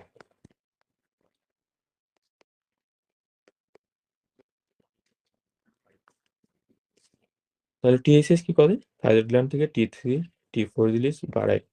আর T3 T4 যখন বাড়ে এটা তখন কি করে? টিএসএইচ কে নেগেটিভ ফিডব্যাক দেয়। নেগেটিভ ফিডব্যাক দিয়ে ইনহিবিট করে। এটা হচ্ছে নর্মাল বডি ফিজিওলজি।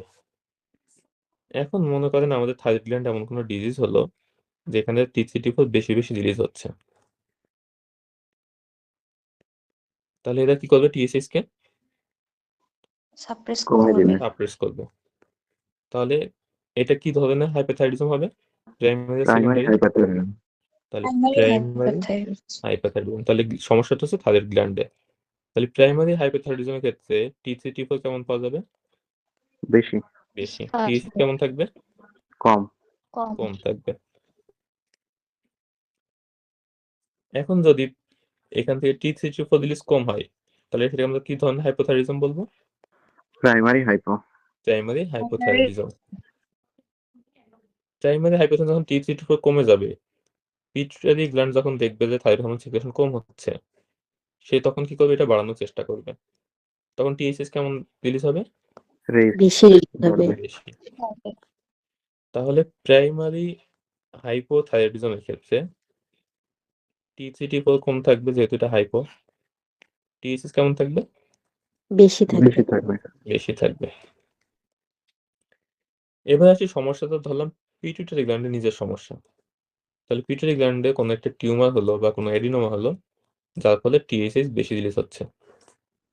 টিএসএইচ যদি বেশি রিলিজ হয় তাহলে এই থাইরয়েড গ্ল্যান্ড থেকে টি3 রিলিজ কেমন হবে? বেশি বেশি হবে। হবে। বেশি হবে, যেহেতু সেই স্টিমুলেট করবে।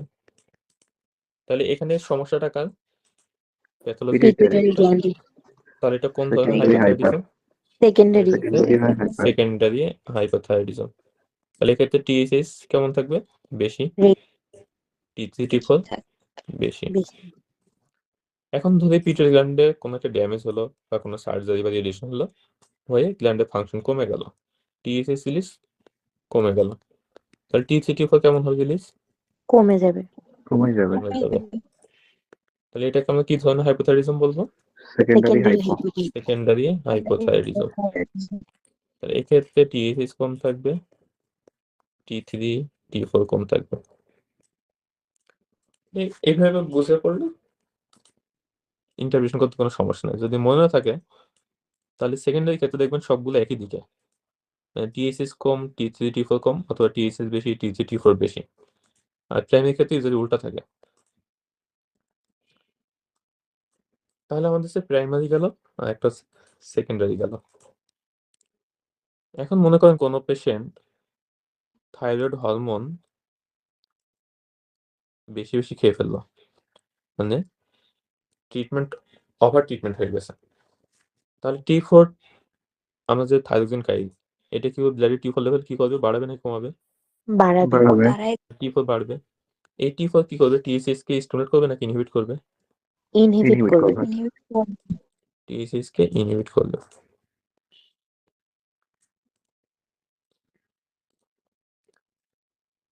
তাহলে এক্ষেত্রেও কি পাওয়া যাবে? টি4 বেশি, টিএসএইচ কম পাওয়া যাবে। এখন যদি ফ্যাকটিসিয়াস থাইরয়েডক্সিস হয়, মানে কেউ যদি ইচ্ছা করে অনেক বেশি থাইরয়েড হরমোন খেয়ে থাকে সিমটমস অ্যাগ্রাভেট করার জন্য, তাহলে তাদের ক্ষেত্রে টি4 লেভেল কেমন থাকবে? অনেক বেশি বেশি থাকবে। থাকবে। নর্মালি আমাদের ব্লাডে কি টি4 থেকে টি3 তে কনভার্ট হয়। এই রেশিওটা থাকে হচ্ছে 30:1। যদি কেউ থাইরয়েড হরমোন অনেক বেশি পরিমাণ ট্যাবলেট খায়, তাহলে তাদের ক্ষেত্রে রেশিও কেমন থাকবে? তাহলে বাড়বে নাকি কমবে? বাড়বে। বেড়ে যাবে। তাহলে যদি এক্সট্রা যে টি4 খাইতেছে, এই কারণে কি হবে? 30 থেকে আরো বেড়ে যাবে। লেভেলটা অনেক বাড়বে। এই রেশিওটা তখন দেখা যায় 70:1 বা তার বেশি হয়ে যায়। এবার আসি, এই যে টি4 বেশি টিএসএইচ কম, এটা আমরা কোন টাইপের হাইপোথাইরয়েডিজমে পাই? ফ্যাকটিসিয়াস। Primary high.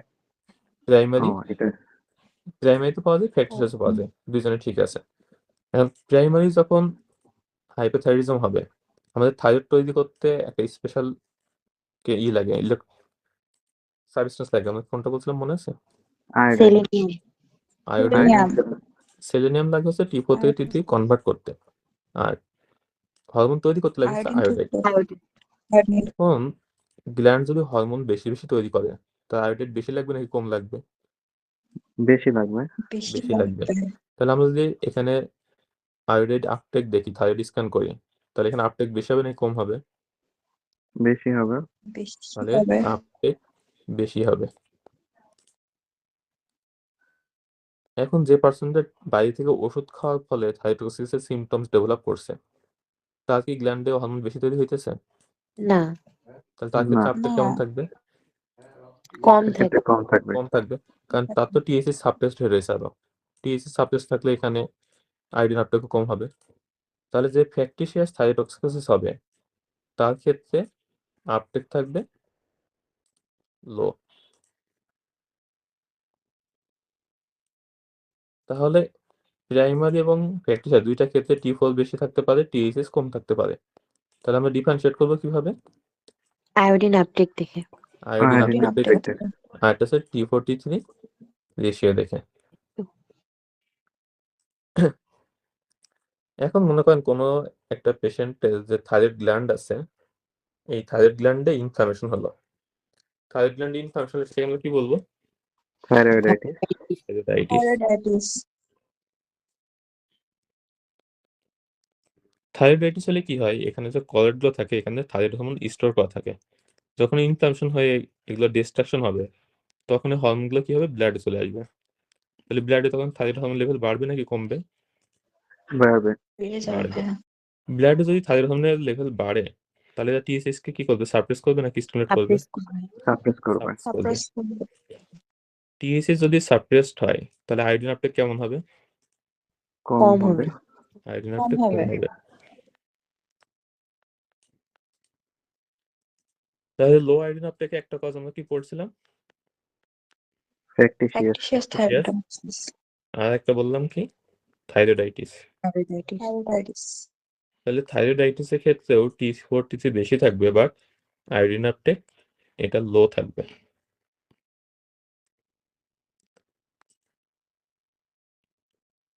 এবার আমাদের এখানে আসি। তাহলে প্রাইমারি থাইরোটক্সিকোসিস প্রবলেম কোথায়? থাইরয়েড গ্ল্যান্ডে। তাহলে থাইরয়েড T3 গ্ল্যান্ডে নিজে। বেশি থাকবে, TSH আনডিটেক্টেবল লো থাকবে। তারপর হচ্ছে সেকেন্ডারি হাইপোথাইরয়েডিজম, সমস্যা কোথায়? পিটিটারিতে। পিটুইটারিতে। পিটাইটারি। তাহলে পিটুইটারি থেকে TSH কম রিলিজ হচ্ছে, তাহলে TSH কেমন থাকবে? কম থাকবে। কম কম থাকবে। থাকবে। T3 T4 কম থাকবে। কম থাকবে। কম থাকবে। এবার আসে ওভার ট্রিটমেন্ট উইথ লেভোথাইরক্সিন, তাহলে এখানে T4 কেমন থাকবে? T4 বেশি থাকবে। বেশি থাকবে। TSH কেমন থাকবে? কম থাকবে। কম বেশি থাকবে। কম থাকবে। আনডিটেক্টেবল আর লো থাকবে। ফ্যাকটিশিয়াস থাইরোটক্সিকোসিস, T4 কেমন থাকবে? বেশি বেশি থাকবে। থাকবে। TSH কম থাকবে। কম থাকবে। কম থাকবে। আর রেডিয়েন্ট আপটেক আমরা পরে পড়বো, পরে আসবো এটা। নন থাইরয়েড ইলনেস এটা আমরা একটু পরে পড়ি। প্রাইমারি হাইপোথাইরয়েডিজম প্রবলেম কোথায়? গ্ল্যান্ডে। গ্ল্যান্ডে। গ্ল্যান্ডে। T3 T4 কেমন থাকবে? কম কম। থাকবে। কম থাকবে। TSH বেশি। বেশি থাকবে। বেশি, বেশি তাহলে থাকবে। স্টিমুলেট করার চেষ্টা করবে। এরপরে আসে হচ্ছে সেকেন্ডারি থাইরোটক্সিকোসিস, সমস্যা কোথায়? পিটিটারি। পিটুইটারি গ্ল্যান্ডে। পিটুইটারি গ্ল্যান্ডে। TSH কেমন থাকবে? বেশি। বেশি। বেশি। T3 বেশি। T4 বেশি বেশি। থাকবে। বেশি। বেশি। এরপরে আমাদের আরো কিছু কন্ডিশন লাগবে। একটা হচ্ছে non adherence to levothyroxine replacement recent loading dose. কিছু কিছু পেশেন্ট থাকে যাদের হচ্ছে কমপ্লায়েন্স কম, মানে এরা ঠিক মতো ওষুধ খায় না। তাহলে মনে করেন কোন একটা পেশেন্টের হাইপোথাইরয়েডিজম আছে,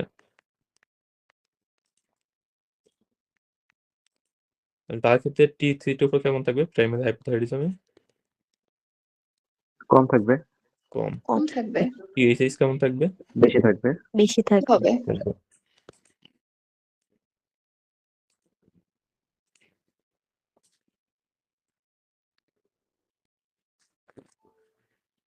এখন এই পার্সনটা মনে করেন ডাক্তারের কাছে আসার আগে মনে করলো যে অনেকদিন থেকে ঠিক মতো ওষুধ খাই নাই, এখন যদি ডাক্তারের কাছে যায় বকাঝকা করতে পারে। তো সে কি করলো, আসার আগে থাইরয়েড ট্যাবলেট অনেকগুলো বেশি করে খেয়ে নিল। তাহলে তার T4 কেমন হবে? T4 বেশি বেশি থাকবে। হবে। বেড়ে যাবে থাকবে। হঠাৎ করে। TSH কেমন থাকবে? TSH তো কমতে কোনো টাইম পাইনি, বেশিই TSH থাকবে। তো বেশি থাকবে। বেশি থাকবে। তাহলে T4 TSH দুইটাই বেশি। এটা হইতে পারে সেকেন্ডারি সেকেন্ডারি থাইরোটক্সিকোসিস হাইপার। অথবা হইতে পারে রিসেন্টলি সে হাই ডোজে লোডিং ডোজ দিছিল। Non adherence to levothyroxine replacement recent loading dose, মানে আগে ঠিক মতো খাইতো না, এবার ডাক্তারের কাছে আসার আগে বেশি করে ওষুধ খেয়ে তারপর আসছে। আর দুইটা কন্ডিশন বাদ দিয়েছে, একটা হচ্ছে সাবক্লিনিক্যাল থাইরোটক্সিকোসিস আর একটা হচ্ছে সাবক্লিনিক্যাল হাইপোথাইরয়েডিজম। ভাইয়া একটা সাবক্লিনিক্যাল কথা জিজ্ঞেস করি। হুম। এখানে হচ্ছে ফ্যাকটিশিয়াস থাইরোটক্সিকোসিসের ক্ষেত্রে কি হচ্ছে T4 বাড়ছে, এই জন্য TSH কে সাপ্রেস করছে, তাই তো? কিন্তু ওভার ট্রিটমেন্ট হলে আবার মানে অনেক বেশি ওষুধ খেলে তখন মানে T4 বাড়ছে তো, কিন্তু TSH বেড়েই যাচ্ছে, তাই তো? না, TSH তো এরকম আগে থেকে জানা? TSH তো আগে থেকে বেশি, যেহেতু সে প্রাইমারি হাইপোথাইরয়েডিজমের পেশেন্ট। হ্যাঁ, কিন্তু হঠাৎ করে ট্রিটমেন্ট বেশি নেওয়ার জন্য তার কমার সুযোগ পায় নাই। না, এটার ক্ষেত্রে আর মানে ই করে বেশি না। থাকবে। হুম। আচ্ছা, ঠিক আছে। ইউজুয়ালি এরপরে ভাই কমে কতদিন পরে? এটা হ্যাঁ, আমাদের পরে ওটাই আসবে। এখন। এই ম্যানেজমেন্ট হিসেবে আমরা এগুলো সবই পড়বো, সমস্যা নেই। এটা 2 থেকে 4 সপ্তাহ সময় লাগে। TSH এর ক্ষেত্রে একটু সময় বেশি লাগে। এটাও পরে আসবে, আমরা ম্যানেজমেন্টে পড়বো। আচ্ছা, এরপর হচ্ছে subclinical thyrotoxicosis.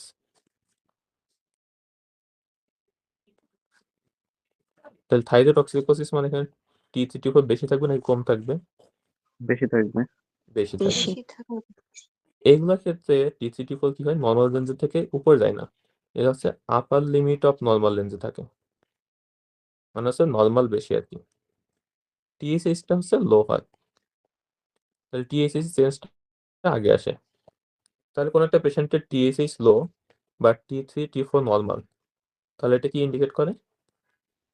Subclinical subclinical thyroidosis. Thyrotoxicosis. আরেকটা পেশেন্টের T3T4 এটাও নর্মাল রেঞ্জের মধ্যে বাট লোয়ার লিমিটে, আর TSH-টা বেশি, তাহলে এটা কি ইন্ডিকেট করে? Subclinical subclinical hypothyroidism. হাইপোথাইরয়েডিজম। তাহলে এই প্রত্যেকটা ভ্যালু আমাদের খুব খেয়াল করে দেখা লাগবে যে কি ধরনের ভ্যালু দেওয়া আছে। তাহলে নর্মাল রেঞ্জের মধ্যে থাকার পরও পেশেন্টের ডিজিজ থাকতে পারে, আমাদের দেখতে হবে এটা আপার রেঞ্জ বা লোয়ার রেঞ্জ আছে কিনা, এবং TSH-টা খুব ভালোভাবে খেয়াল করা লাগবে। তাহলে পরীক্ষায় এই ইন্টারপ্রিটেশন গুলোই কমনলি আসে, বাকি অনেকগুলো আছে, এগুলো যদি বুঝতে পারেন তাহলে ভালো, না বুঝলে দরকার নাই। পরীক্ষায় প্রাইমারি, সেকেন্ডারি, সাবক্লিনিক্যাল, তারপর হচ্ছে ফ্যাকটিসিয়াস, সাবএকুট থাইরয়েডিস, এইগুলো পরীক্ষায় বেশি আসে। তাহলে আমরা ইন্টারপ্রিটেশন পড়লাম। এরপর আমাদের থাইরোটক্সিকোসিস। থাইরোটক্সিকোসিস আমরা কখন বলি? এই যে হরমোনগুলো বাড়ছে, থাইরয়েড হরমোন, এই বাড়ার কারণে যে প্রেজেন্টেশনটা পাওয়া যায় সেটা হচ্ছে থাইরোটক্সিকোসিস। কমন কজ প্রেজেন্টেশন কি আমরা অলরেডি পড়ে আসছি, কিন্তু পেশেন্টের ওয়েট লস থাকবে despite normal increased appetite, heat influence থাকবে, হার্টের বেশি থাকবে, প্যালপিটেশন থাকবে, ট্রেমর, টেকিকার্ডিয়া, পামাইডিয়া, লিড ল্যাগ। তাহলে এই সবগুলো হচ্ছে সিম্প্যাথেটিক পটেনসিয়েশনের কারণে। Feature suggestive or specific to Graves disease. আচ্ছা, আগে আমরা কজগুলো পড়ি। থাইরোটক্সিস যে কজগুলো আছে এর মধ্যে মোস্ট কমন কজ হচ্ছে 4টা। গ্রেভস ডিজিজ হচ্ছে সব থেকে কমন, এরপর মার্টিনেলা গয়টার, তারপর হচ্ছে অ্যাডিনোমা, থাইরয়েডাইটিস। থাইরয়েডাইটিসকে আবার 2 রকমের আছে, এক্সাম্পল সাব অ্যাকিউট, আর একটা হচ্ছে পোস্টপার্টাম থাইরয়েডাইটিস। এছাড়া হচ্ছে drug induced radiographic contrast media iodine supplementation programme, এগুলো কারণে থাইরোটক্সিস হতে পারে। তারপরে ফ্যাকটিসিয়াস আমরা পড়ে আসলাম। তারপর হচ্ছে স্ট্রোমা ওভারি। স্ট্রোমা ওভারি কি হয়, এখানে হচ্ছে যে একটোপিক টিস্যু থেকে TSH বেশি বেশি রিলিজ হয়। তারপর হচ্ছে TSH ইনডিউসড হইতে পারে, যেমন কোরিওকার্সিনোমা, হাইড্রোফর্মল, এগুলো থেকে বেশি বেশি TSH রিলিজ হয়ে থাইরোটক্সিস করতে পারে। এখান থেকে ইম্পর্টেন্ট হচ্ছে কোন কোন কন্ডিশনে রেডিও আইসোটোপ আপটেকটা লো থাকবে আর নেগলিজেবল থাকবে। আমরা 2টা কাজ পড়ছিলাম, কি কি মনে আছে? রেডিও আইসোটোপ আপটেক লো থাকবে, ভাইয়া যদি নিচের থেকে নেই, ফ্যাকটিসিয়াস ফ্যাকটিসিয়াস Factitious। থাইরয়েডোটক্সিকোসিস আর হ্যাঁ, একটা হচ্ছে থাইরয়েডাইটিসও তো হচ্ছে। থাইরয়েডাইটিস। হ্যাঁ। তাহলে ফ্যাকটিসিয়াস আর একটা পড়ছিলাম সাবঅ্যাকিউট, সরি থাইরয়েডাইটিস। থাইরয়েডাইটিস মানে 2টা, সাবঅ্যাকিউট, পোস্টপার্টাম, এগুলোতে আয়োডিন লো থাকবে। আর এর বাইরে এক্সাম্পল আছে কি স্ট্রোমা ওভারি, আছে যে আয়োডাইড ইনডিউস যেগুলা, এগুলা তো আপটেক কম থাকে।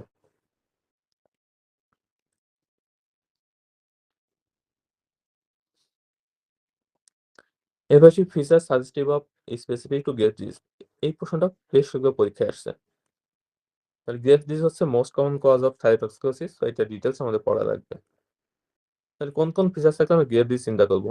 একটা হচ্ছে যদি গ্রেভস অপথ্যালমোপ্যাথিক ফিচার্স থাকে, এর মধ্যে কি কি আছে? পেরিঅরবিটাল ইডিমা, কনজাংটিভাল ইডিমা বা ইরিটেশন বা কনজেশন, এক্সোথ্যালমাস, ডিপলোপিয়া।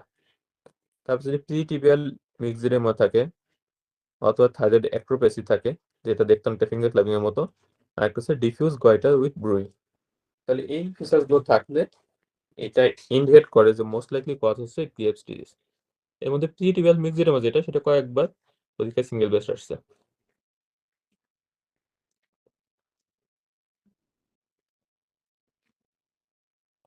আচ্ছা, এখানে একটা জিনিস বলে যায়, একটু পরে আসবে না।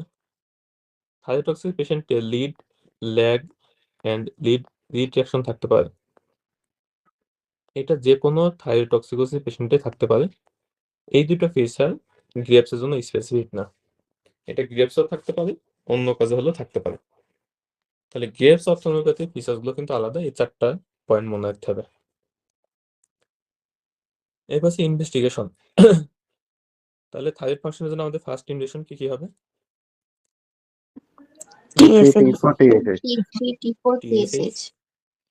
T3, T4। আর যদি একটা বলে তাহলে সেটা হচ্ছে TSH. T3, T4 কোনটা মেজার করবো? ফ্রি আর টোটাল? ফ্রি তাহলে T-টা মেজার করব। Free T3, free T4 measure করবো। আর একটা যদি বলে তাহলে সেটা হচ্ছে TSH। TSH বেশি ইম্পর্টেন্ট কেন? মনে করেন কোন একটা পেশেন্টের থাইরয়েডটক্সিকোসিসের ফিচার্স আছে, তাহলে তার T3, T4 কেমন থাকবে? বেশি থাকবে। বেশি থাকবে। এখন T3, T4 বেশি দেখে কি আমরা প্রাইমারি বা সেকেন্ডারি কমেন্ট করতে পারবো? না না, ভাইয়া, কিন্তু আমরা যদি TSH দেখি বেশি আছে, তাহলে সেটা প্রাইমারি বা সেকেন্ডারি? তাহলে সেটা এটা সেকেন্ডারি। সেকেন্ডারি। সেকেন্ডারি আবার যদি TSH কম থাকে তাহলে প্রাইমারি। তাহলে প্রাইমারি শুধু TSH দেখে আমরা ক্লিনিক্যাল সাইনের সাথে মিলালে প্রাইমারি বা সেকেন্ডারি আলাদা করতে পারবো। প্রাইমারি বা সেকেন্ডারি আলাদা করার ইম্পর্টেন্স কি? আমাদের নেক্সট ইনভেস্টিগেশনে হেল্প করবে। যদি প্রাইমারি ডিজিজ হয় তাহলে আমরা থাইরয়েড গ্ল্যান্ড ইভ্যালুয়েশন করব। যদি সেকেন্ডারি হয় তাহলে আমরা কোন গ্ল্যান্ড ইভ্যালুয়েশন করব? পিটুইটারি। Pituitary gland. সো আমাদের এই জন্য TSH হচ্ছে মোস্ট ইম্পর্টেন্ট। তাহলে কোন একটা পেশেন্ট আসলে আমরা ফার্স্টে দেখলাম TSH, এর সাথে ফ্রি T3, T4 দেখে ফেললাম। এরপর হচ্ছে বায়োকেমিক্যাল যখন কনফার্মেশন হয়ে যাবে, এরপর আমরা দেখবো আন্ডারলাইন কজ কি। তাহলে এই ক্ষেত্রে আমরা হচ্ছে কি করবো? TSH রিসেপ্টর অ্যান্টিবডি টেস্ট করব। তাহলে এখানে যেটা দেওয়া আছে এটা কিন্তু প্রাইমারি থাইরয়েডটক্সিকোসিসের ক্ষেত্রে দেওয়া আছে। যদি কোনো পেশেন্টের সেকেন্ডারি থাইরয়েডটক্সিকোসিস থাকে তাহলে কি অ্যান্টিবডি দেখে আমাদের লাভ হবে কোনো? না না না, তাহলে সেক্ষেত্রে আমাদের কিন্তু পিটুইটারি ইভ্যালুয়েশন করা লাগবে। যেহেতু বেশিরভাগ থাইরয়েডটক্সিকোসিসের মেইন কজ হচ্ছে যে প্রাইমারি, সো এই ক্ষেত্রে আমাদের মানে প্রাইমারিটাকে বেশি ইভ্যালুয়েট করা হয়েছে। আর আরেকটা কারণ হচ্ছে যে এখানে যে সিকোয়েন্সটা আছে ইনভেস্টিগেশনে, এই সিকোয়েন্সটা অন্য একটা ফিগার থেকে তুলে নিয়ে আসা হয়েছে। তো বইয়ে গ্রেভস ডিজিজের সিনারিও আছে, সেখান থেকে নিয়ে আসার কারণে এই কনফিউশনটা একটু তৈরি হয়েছে। তাহলে দুইটা জায়গায় আলাদা না করে আমি চেষ্টা করছি একটা জায়গায় আমাদের সবগুলো ইনজেকশন চলে আসে। তাহলে আমরা প্রথমে থাইরয়েড ফাংশন টেস্ট করলাম, থাইরয়েড অ্যান্টিবডি করলাম, আর কোনটা মনে রাখতে বললাম? যদি সেকেন্ডারি তাহলে সেক্ষেত্রে আমি পিটুইটারি ইভ্যালুয়েশন করবো। প্রাইমারি হলে অ্যান্টিবডি টেস্ট করবো। মোস্ট কমন কজ কি বলছিলাম থাইরয়েডটক্সিকোসিসের জন্য? Graves disease Graves Graves' disease. disease. Graves ডিজিজের ক্ষেত্রে thyroid stimulating hormone receptor antibody এটা হচ্ছে কনফার্মেটরি টেস্ট। তাহলে এটা থাকলে মোটামুটি শিওর যে গ্রেভস ডিজিজ। বাট যদি নেগেটিভ হয় তাহলে সেটা গ্রেভস ডিজিজ এক্সক্লুড করে না।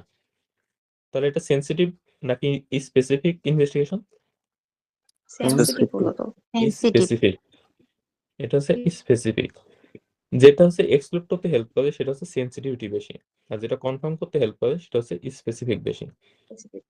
আচ্ছা, আমাদের কমন যে ডিজিজ এসএলই ক্ষেত্রে সেনসিটিভ টেস্ট কোনটা? অ্যানা। এএনএ। এএনএ কি এসএলই কনফার্ম করতে পারে? না না, ভাইয়া, ইউজুয়ালি কনফার্ম করতে পারে না। আইটিটা হলে আমরা বলি, বাট কনফার্মেটরি টেস্ট কোনটা? Anti-double anti-double DNA. তাহলে গ্রেভস ডিজিজের জন্য টিএইচ রিসেপ্টর অ্যান্টিবডিটা হচ্ছে অ্যান্টি-ডিএস ডিএনএ অ্যান্টিবডির মতো। এটা কনফার্ম করতে পারে বাট ডিজিজ এক্সক্লুড করে না। নেগেটিভ হলে ডিজিজ এক্সক্লুড হয় না। আমরা বায়োস্ট্যাটিক্স পড়ার সময় এটা পড়বো আবার, সেনসিটিভিটি, স্পেসিফিসিটি। আচ্ছা, এরপর আমরা কি করব? যদি অ্যান্টিবডি অ্যাভেলেবল না থাকে আমরা রেডিও আইসোটোপ স্ক্যানিং করতে পারি। রেডিও আইসোটোপ স্ক্যান করলে গ্রেভস ডিজিজের ক্ষেত্রে ডিফিউজ আপটেক পাওয়া যাবে। আর টক্সিক অ্যাডিনোমার ক্ষেত্রে যেখানে অ্যাডিনোমা আছে সেখানে আপটেক বেশি থাকবে, বাকি অন্য জায়গাগুলোতে আপটেক কম থাকবে। মার্টিন রোলা গটারের ক্ষেত্রে থাকবে লো প্যাসি আপটেক উইদিন দ্য নোডিউলস। আর লো আপটেকের কমন কজ যেটা বলছিলাম কি কি? Factitious thyrotoxicosis thyroiditis. তাহলে বাকি কজগুলো আমাদের এমসিকিউর জন্য পড়া লাগবে এই বক্সটা থেকে, আর পরীক্ষায় সিঙ্গেল বেস্টের জন্য পড়া লাগবে এই দুইটা। ট্রানজিয়েন্ট থাইরয়েডাইটিস আমরা পরের সিনারিও ডিসকাস করব, আর ফ্যাকটিশিয়াসটা এখানে ডিসকাস করে যাচ্ছি। তাহলে এখানে কি হয়? By consuming excessive amounts of a thyroid hormone preparation, exogenous levothyroxine suppresses pituitary TH secretion and hence iodine uptake, serum thyroglobulin and release of endogenous thyroid hormone. মানে বাইরে থেকে এসে থাইরয়েড হরমোন নিছে, যে কারণে থাইরয়েড হরমোন লেভেল বাড়ছে, but TSH suppressed, iodine uptake suppressed, thyroglobulin release, and endogenous thyroid hormone synthesis suppressed. T4 T3 ratio যেটা normal থাকে 30:1 ইন কনভেনশনাল থাইরোটক্সিকোসিস, এটা বেড়ে হয়ে যায় মোর দ্যান 70:1। আর সেটা আয়োডিন আপটেক কেমন থাকবে? কম হবে ভাইয়া। কম থাকবে। লো uptake. Combination of negligible iodine uptake, high T4 T3 ratio, and low or undetectable thyroglobulin is diagnostic for factitious thyrotoxicosis. বুঝা গেছে এটা? জি ভাইয়া। তাহলে এটা এসবিএসএন এর জন্য খুবই কমন। ফ্যাকটিশিয়াস থাইরোটক্সিকোসিস, ফ্যাকটিশিয়াস হাইপোগ্লাইসেমিয়া এগুলো পরীক্ষায় খুব কমনলি আসে। আর ইসিজি করলে কি পাবো? সাইনাস টাইকাইডে পাইতে পারি বা অ্যাট্রিয়াল ফিব্রিলেশন পাইতে পারি। ম্যানেজমেন্টের ক্ষেত্রে আমাদের সিম্পটোমেটিক ট্রিটমেন্টের জন্য আমরা ইউজ করতে পারি নন সিলেক্টিভ বিটা ব্লকার, প্রোপানলল বা নেডোলল।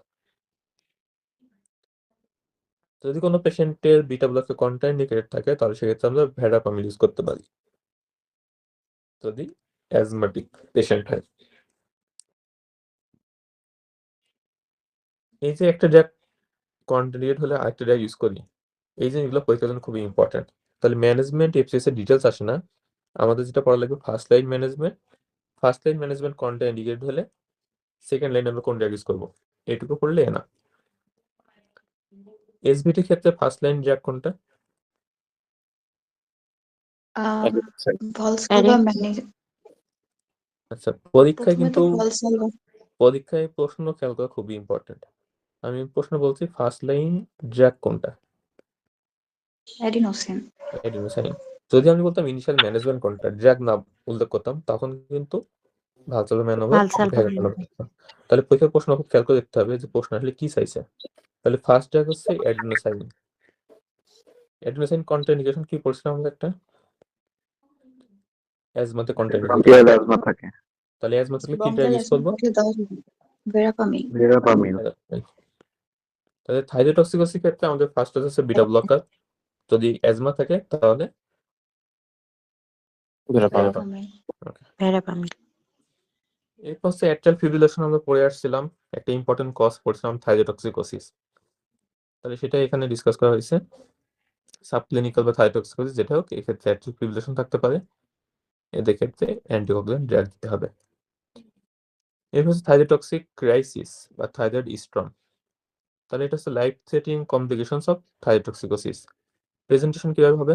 পেশেন্টের টেম্পারেচার অনেক বেশি থাকবে, ফিভার, এজিটেটেড ডেলিরিয়াম থাকবে, টাইকাইডে হাইপার অ্যাট্রিয়াল ফিব্রিলেশন থাকতে পারে, হার্ট ফেলিয়ার প্রেজেন্ট করতে পারে। কমন কাদের ক্ষেত্রে? যদি প্রিভিয়াসলি আনরিকগনাইজ থাকে বা ইনএডিকুয়েটলি ট্রিটেড থাকে, মানে আগে থেকে জানা ছিল না অথবা ট্রিটমেন্ট করছে বা ঠিক মতো ট্রিটমেন্ট করে নাই, এই ধরনের পেশেন্টের যদি ইনফেকশন হয় তাদের ক্ষেত্রে ক্রাইসিস হওয়ার রিস্ক থাকবে বেশি।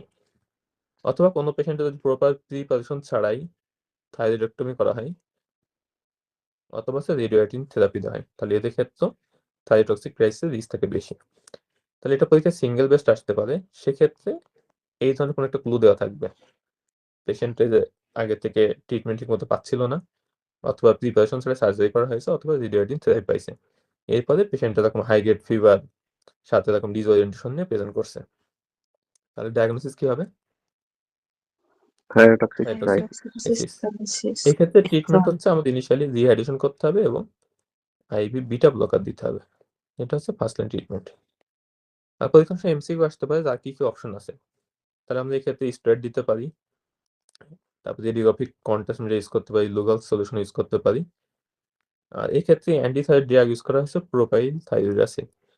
তাহলে অ্যান্টিথাইরয়েড ড্রাগ অনেকগুলো আছে, আমরা যখন গ্রেস পড়বো তখন ড্রাগগুলো পড়বো।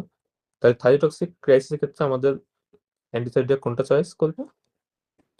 প্রোপাইল থাইরোইডাসিন।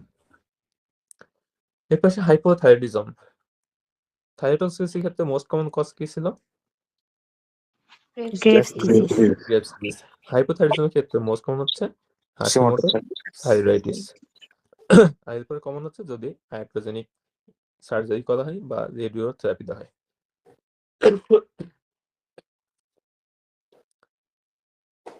যদি কোনো পেশেন্টের লং টার্ম হাইপোথাইরয়েডিজম থাকে, এই পেশেন্টের ক্ষেত্রে টিস্যু ইনফিল্ট্রেশন হয় by mucopolysaccharide, hyaluronic acid and chondroitin sulphate. এগুলোর কারণে কিছু ইফেক্ট পাওয়া যায়। পেশেন্টের লো পিচ ভয়েস থাকতে পারে, তারপর হচ্ছে স্লার্ড স্পিচ থাকতে পারে, হিয়ারিং ডিফেক্ট থাকতে পারে, কার্পাল টানেল সিনড্রোম থাকতে পারে, অ্যান্ড নন ফিটিং ইডিমা থাকতে পারে, মিক্সড ইডিমা। কোনো পেশেন্ট যদি হাইপোথাইরয়েডিজম হয় তাহলে তাদের ট্রিটমেন্ট কি হবে? Thyroid supplement. Thyroid hormone replacement. Replacement. এখন এই থাইরয়েড হরমোনকে আমরা লাইফ লং দিব নাকি শর্ট টার্মের জন্য দিব, এটা ডিপেন্ড করবে পেশেন্টের কোন কারণে হাইপোথাইরয়েডিজম হয়েছে। তাহলে কিছু কন্ডিশন আছে যে পেশেন্টগুলোর ক্ষেত্রে লাইফ লং থাইরয়েডিন দরকার নাই, তাহলে এই কন্ডিশনকে আমাদের আইডেন্টিফাই করতে হবে। তাহলে ওইকে কাউন্সিলিং করতে হবে যে আপনার লাইফ লং খাওয়া দরকার নেই, একটা নির্দিষ্ট সময় পর্যন্ত লেভোথাইরয়েড সাপ্লিমেন্ট লাগতে পারে। তাহলে কোন কোন কন্ডিশনে লাগবে? একটা হচ্ছে during the first 6 months after the radiation therapy of Peyer's disease, post thyrotoxic phases of subacute thyroiditis, postpartum thyroiditis। তাহলে থাইরয়েডাইটিস কন্ডিশনগুলোতে থাইরয়েড হরমোন বাড়তেছিল কেন? থাইরয়েড এর কলয়েডের Inflammation এর বেশি। ইনফ্লেকশন হচ্ছিল। তাহলে ইনিশিয়ালি কি হয়, পেশেন্টের থাইরোটক্সিকোসিস থাকে, একটা সময় গিয়ে পেশেন্টের হাইপো বা ইউথাইরয়েডিসে যাইতে পারে। যখন হাইপোথাইরয়েডিসে যায় সেই সময়টা আমাদের সাপ্লিমেন্টেশন লাগতে পারে, বাট এটা হচ্ছে শর্ট টার্মের জন্য। যখন আবার থাইরয়েড হরমোন গ্ল্যান্ডটা রিকভারি হয়ে যায় তখন সে নর্মালি ফাংশন করতে পারে। তাহলে থাইরয়েডাইটিস এবং রেডিওয়েডিং থেরাপি আফটার গেভস ডিজিজ, এই কন্ডিশনগুলোতে আমাদের হচ্ছে শর্ট টার্মের জন্য সাপ্লিমেন্টেশন লাগতে পারে, এদের ক্ষেত্রে লং টার্ম লাগে না। তাহলে এগুলো এমসিকিউর জন্য পড়ে রাখতে হবে কোন কোন কন্ডিশনে শর্ট টার্ম সাপ্লিমেন্টেশন লাগতে পারে।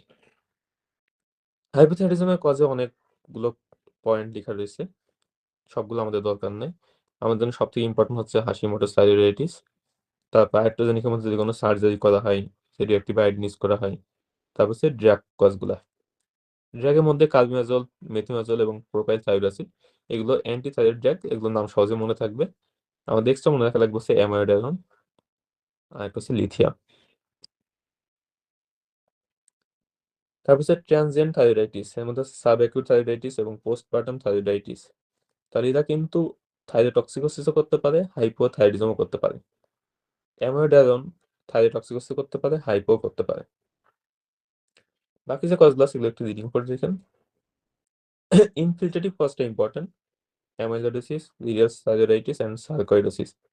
এর মধ্যে রিডালস থাইরয়েডাইটিস এটা সিনারিও আমরা পরে পড়বো, এটা পরীক্ষায় আসে। ইনভেস্টিগেশন একই রকম, এখানেও থাইরয়েড ফাংশন টেস্ট করা লাগবে। বেশিরভাগ পেশেন্টের ক্ষেত্রে প্রাইমারি হাইপোথাইরয়েডিজমটা বেশি কমন। তাহলে এই ক্ষেত্রে আমরা TCT4 কেমন পাবো? বেশি পাবো। প্রাইমারি না, হাইপোথাইরয়েডিজম, হাইপোথাইরয়েড কম পাবো। তাহলে হাইপো মানে পাবো। TCT4 কম থাকবে, TSH বেশি থাকবে। বেশি থাকবে। আচ্ছা, in severe prolonged hypothyroidism, ECG classical demonstrates sinus bradycardia with low voltage ECG complex and ST segment and T wave abnormalities. Low voltage ECG আর কোথায় পড়ছে আমরা এর আগে? pericardial diffusion, Pericardial diffusion and cardiac tamponade, hypothermia, hypothermia. Pericardial effusion বা cardiac টেম্পোনেটের সাথে এখানে difference কি আছে তাহলে? হার্ট রেট কেমন থাকবে? ওখানে টেকিকার্ডিয়া আছে। tachycardia এখানে bradycardia। কার্ডিয়াক টেম্পোনেটের ক্ষেত্রে হার্ট রেট থাকবে বেশি, হাইপোথাইরয়েডিজমের ক্ষেত্রে হার্ট রেট থাকবে কম। ম্যানেজমেন্ট, তাহলে এই ক্ষেত্রে আমরা দিব হচ্ছে লিভোথাইরয়েডিন সাপ্লিমেন্টেশন। এখানে যেটা মনে রাখা লাগবে সেটা হচ্ছে কিছু কন্ডিশনে আমাদের লিভোথাইরয়েডিন সাপ্লিমেন্টেশন এটা বেশি লাগতে পারে, কিছু কন্ডিশনে আমাদের একটু ডোজ কমাতে হবে। তাহলে বিশেষ করে যাদের আগে থেকে ইসকেমিক হার্ট ডিজিজ আছে তাদের ক্ষেত্রে আমাদের লো ডোজে স্টার্ট করতে হবে। যদি বয়স্ক পেশেন্ট হয় তাদের ক্ষেত্রে লো ডোজে দিতে হবে, আর প্রেগনেন্সি পিরিয়ডে ডোজটা বাড়াইতে হবে।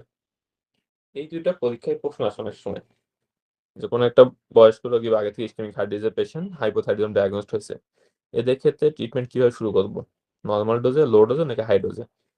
যাদের ইসকেমিক হার্ট ডিজিজ আছে তাদের ক্ষেত্রে লো ডোজ দিব নাকি হাই ডোজ দিব? লো ডোজ দিব। লো ডোজ দিব। আর প্রেগন্যান্ট পেশেন্টের ক্ষেত্রে বেশি High ডোজ dose দিতে। বেশি দিব। আচ্ছা, এরপর হচ্ছে যে সাসপেক্টেড প্রাইমারি হাইপোথাইরয়েডিজম পেশেন্টের আমরা কিভাবে ট্রিটমেন্ট করব। যদি কোনো পেশেন্টের TSH লেভেল মোর দ্যান 20 মিলি ইন্টারন্যাশনাল ইউনিট পার লিটার হয়, তাহলে এটা মোটামুটি কনফার্ম তার প্রাইমারি হাইপোথাইরয়েডিজম, এদের ক্ষেত্রে ট্রিটমেন্ট লাগবে। আর কোন পেশেন্টে লাগতে পারে? Permanent T four replacement, Hashimoto's thyroiditis, spontaneous atrophic hypothyroidism and thyroid ablation, এদের ক্ষেত্রে লাইফ লং টিফো রিপ্লেসমেন্ট লাগবে। অটোইমিউনো থাইরয়েড ডিজিজ, এদের ক্ষেত্রে হাইলি সেন্সিটিভ অ্যান্টিবডি হচ্ছে থাইরয়েড পারঅক্সিডেজ অ্যান্টিবডি। গ্রেপসের ক্ষেত্রে কি পড়ে আসলাম? TSH Tab. center. Receptor antibody. এটা ছিল হচ্ছে হাইলি স্পেসিফিক, আর হাশিমোটোস ক্ষেত্রে টিপি অ্যান্টিবডি হচ্ছে হাইলি সেন্সিটিভ। এরপরে situation in which adjustment of the dose of levothyroxine may be necessary, তাহলে কিছু কন্ডিশন আছে ডোজ বাড়ানো লাগবে। হাশিমোটোর ক্ষেত্রে হাইলি সেনসিটিভ টিপিও। আচ্ছা আচ্ছা। তাহলে কিছু ক্ষেত্রে ডোজ বাড়ানো লাগতে পারে, এর মধ্যে একটা পড়ছে আমরা কি প্রেগন্যান্সি। তাহলে FCPS পরীক্ষার জন্য প্রেগন্যান্সি এটুকু জানাই না। MRCP পরীক্ষার জন্য তাদের খুব পছন্দ হচ্ছে ড্রাগ ইন্টারাকশন, তাহলে কোন কোন ড্রাগের ক্ষেত্রে T4 বাড়ানো লাগবে এটা MRCP খুব ফেভারিট করছেন। বিশেষ করে আয়রন এবং ক্যালসিয়াম, এই দুটো সাপ্লিমেন্টেশন দিলে অনেক সময় আয়রন থাইরয়েক্সিনের অ্যাবজর্পশন কমে যায়, তো তাদের ক্ষেত্রে ডোজ বাড়ানো লাগতে পারে। তাহলে এরকম একটা সিনারিও দিতে পারে পরীক্ষায়, যে কোনো একটা পেশেন্ট, সে হচ্ছে হাইপোথাইরয়েডিজমের পেশেন্ট, থাইরয়েড হরমোন রিপ্লেসমেন্ট পাচ্ছে, এটা তো মোটামুটি সে ভালোই কন্ট্রোলে থাকে। রিসেন্টলি সে নতুন করে কোনো একটা ড্রাগ খাওয়া শুরু করছে, এরপরে তার দেখা যাচ্ছে তার হাইপোথাইরয়েডিজম সিমটমসটা অ্যাগ্রাভেট করছে। নিচে কোন ড্রাগটা তাদের হাইপোথাইরয়েডিজম অ্যাগ্রাভেট করার জন্য রেসপন্সিবল, তাহলে এই ড্রাগগুলো আমাদের মনে রাখা লাগবে কোন কোন ড্রাগ থাইরয়েড হরমোন অ্যাবজর্পশন কমায় দেয়। সব মনে থাকলো, দুইটা অবশ্যই মনে রাখতে হবে, একটা হচ্ছে আয়রন আর একটা হচ্ছে ক্যালসিয়াম। ক্যালসিয়াম। আর MRC পরীক্ষায় বাকি ড্রাগগুলো লাগে ইউজুয়ালি, বিশেষ করে অ্যান্টি কনভালসেন্ট যে ড্রাগগুলো আছে। আর আমাদের FCPS এর জন্য সবচেয়ে ইম্পর্টেন্ট হচ্ছে প্রেগন্যান্সি। আর ডোজ কমানো লাগবে কাদের ক্ষেত্রে বললাম? ওল্ড এজ এবং হার্ট ডিজিজ। বয়স্ক হার্ট রোগী ডিজিজ। আর ইসকেমিক হার্ট ডিজিজ। এবার থাইরয়েড ডিজিজ ইন প্রেগন্যান্সি, এটা খুবই ইম্পর্টেন্ট পরীক্ষা প্রশ্ন আসে এখান থেকে। তাহলে প্রেগন্যান্সি ক্ষেত্রে আমাদের আয়োডিন রিকোয়ারমেন্টও বেশি, প্লাস হচ্ছে লেভোথাইরোক্সিন রিপ্লেসমেন্ট এটারও রিকোয়ারমেন্ট বেশি। কতটুকু বাড়াবো? যে ডোজ পাচ্ছিল তার থেকে 30 to 50%। এটা MRCP খুবই কমন একটা প্রশ্ন। কোন একটা পেশেন্ট আগে থেকে দেখা যাচ্ছে 50 মাইক্রোগ্রাম লেভোথাইরোক্সিন পাচ্ছে, রিসেন্টলি সে প্রেগনেন্ট হয়েছে, এখন তার ডোজ কত হবে? তাহলে 30 to 50% এরকম বাড়ায় 75 বা অ্যারাউন্ড আশেপাশে এরকম একটা ডোজ তাকে আমরা দিব। তাহলে এটা খুব কমন প্রশ্ন। আরেকটা খুবই কমন প্রশ্ন হচ্ছে আমরা এই প্রেগন্যান্সিতে অ্যান্টি থাইরয়েড ড্রাগ কোনটা দিব? তাহলে ফার্স্ট ট্রাইমেস্টারে আমরা দিব হচ্ছে প্রোপাইল থাইরোইরাসিল, আর হচ্ছে সেকেন্ড এন্ড থার্ড টাইমেস্টারে দিব হচ্ছে কার্বোনাজল। ইউরাসিল। আর ব্রেস্ট ফিডিং এর সময় প্রোথাইরয়েড। প্রোপাইল থাইরোইরাসিল। তাহলে এই তিনটা জিনিস মনে রাখতে হবে। এরপর সে মিক্সেডেমা কোমা, তাহলে থাইরোটক্সিকোসিস ক্রাইসিস ছিল থাইরোটক্সিকোসিসের লাইফ থ্রেটানিং কন্ডিশন, আর মিক্সেডেমা কোমা এটা হচ্ছে হাইপোথাইরয়েডিজমের লাইফ থ্রেটানিং কন্ডিশন। পেশেন্টগুলো আনকনশাস, ডিপ্রেসড, হাইপোথার্মিয়া, কনভালশন নিয়ে প্রেজেন্ট করতে পারে। ট্রিটমেন্ট হচ্ছে আইভি লিওথাইরোনিন। এখান থেকে FCPS বা MRC পরীক্ষায় যে প্রশ্নটা খুব কমনলি আসে সেটা হচ্ছে পরের লাইন থেকে আমাদের লাগবে। Unless it is apparent that patient has primary hypothyroidism, thyroid failure should also be assumed to be secondary to hypothalamic or pituitary disease, and treatment given with hydrocortisone intramuscularly pending results of T4, TSH and cortisol measurement. এই কথাটুকু কি বুঝতে পারছেন?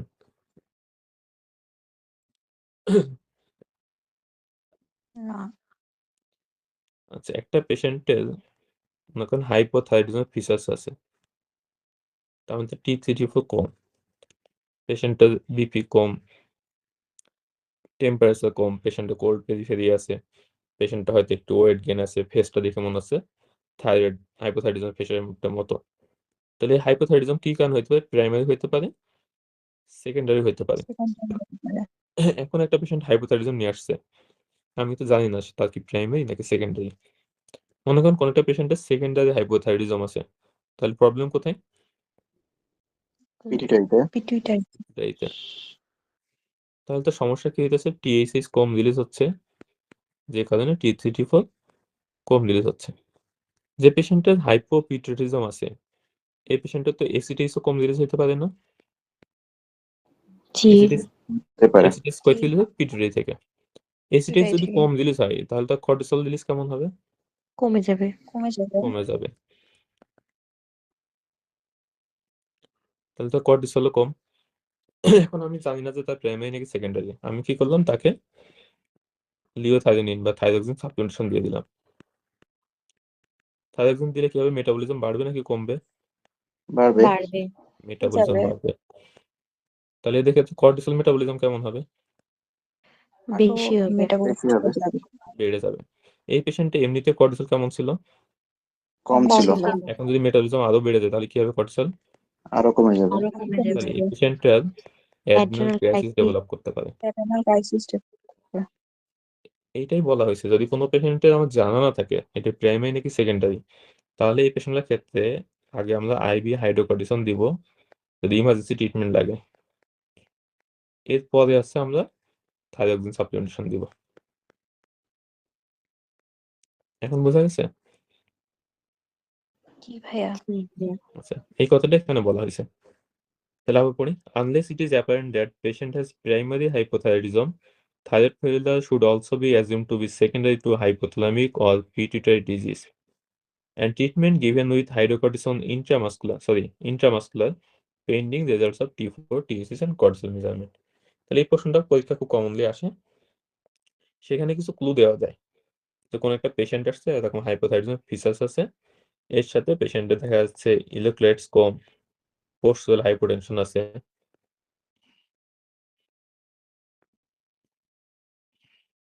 এই পেশেন্টটার treatment কি দিব? তাহলে আগে হচ্ছে আমরা ইন্ট্রামাসকুলার হাইড্রোকর্টিসন দিব, তারপরে লিওথাইরোনিন বা থাইরয়েড হরমোন রিপ্লেসমেন্ট দেব। তাহলে আমাদের মোটামুটি হাইপোথাইরয়েড এবং হাইপোথাইরয়েড রিলেটেড ডিজিজ পড়া শেষ। এরপর একটা বক্স আছে ডেভিডসনের, clinical features of thyroid dysfunction. তাহলে থাইরয়েডক্সিকোসিস এবং হাইপোথাইরয়েডিজম আমরা কি কি ফিচার্স পাইতে পারি? তাহলে অলরেডি আমরা সবগুলো পড়ে ফেলছি, যেগুলো পরীক্ষার জন্য ইম্পর্টেন্ট সেগুলো আলাদা হাইলাইট করা আছে। তাহলে থাইরয়েডক্সিকোসিসে কি থাকবে? ওয়েট লস থাকবে despite normal increase appetite, heat intolerance, tachycardia, sweating, palpitation, tremor, মানে সবকিছু হাইপার অ্যাক্টিভিটি হবে। বাউল মুভমেন্ট বেশি করবে, পেশেন্টের ডায়রিয়া থাকবে, পেশেন্টের পিরিয়ডিক প্যারালাইসিস, অস্টিওপোরোসিস থাকতে পারে, পুরাইটাস, অ্যালোপেশিয়া থাকতে পারে, মেস্টারি এগুলো থাকতে পারে। তাহলে বাকিগুলো একটু রিডিং করে দেখেন, যেগুলো বেশি দরকার সেগুলো আমরা অলরেডি ডিসকাস করে ফেলছি। আচ্ছা, যেটা পড়া হয় না সেটা হচ্ছে রিফ্লেক্স। তাহলে এই পেশেন্টগুলো হচ্ছে হাইপার রিফ্লেক্সে থাকে থাইরয়েডক্সিকোসিস পেশেন্টের। আর হাইপোতে কেমন থাকবে তাহলে? Delayed relaxation of delayed reflex relaxation of reflex. এই দুটো খুবই ইম্পর্টেন্ট, পরীক্ষার জন্য ইম্পর্টেন্ট। প্লাস স্যাররা হচ্ছে ওয়ার্ডে বা ভাইবা টাইপে নিতে গেলে খুব জিজ্ঞেস করে হাইপোথাইরয়েডিজমের বেড সাইড ক্লিনিক্যাল সাইন আমরা কি দেখতে পারি। তাহলে এই ক্ষেত্রে আমাদের রিফ্লেক্স গুলো দেখতে হবে, বিশেষ করে অ্যাঙ্কেল রিফ্লেক্স। তাহলে এক্ষেত্রে ডিলেড রিল্যাক্সেশন হয়। বাকিগুলো তো ওয়েট গেইন, কোল্ড ইনটলারেন্স এগুলো আমরা পড়ে ফেলছি।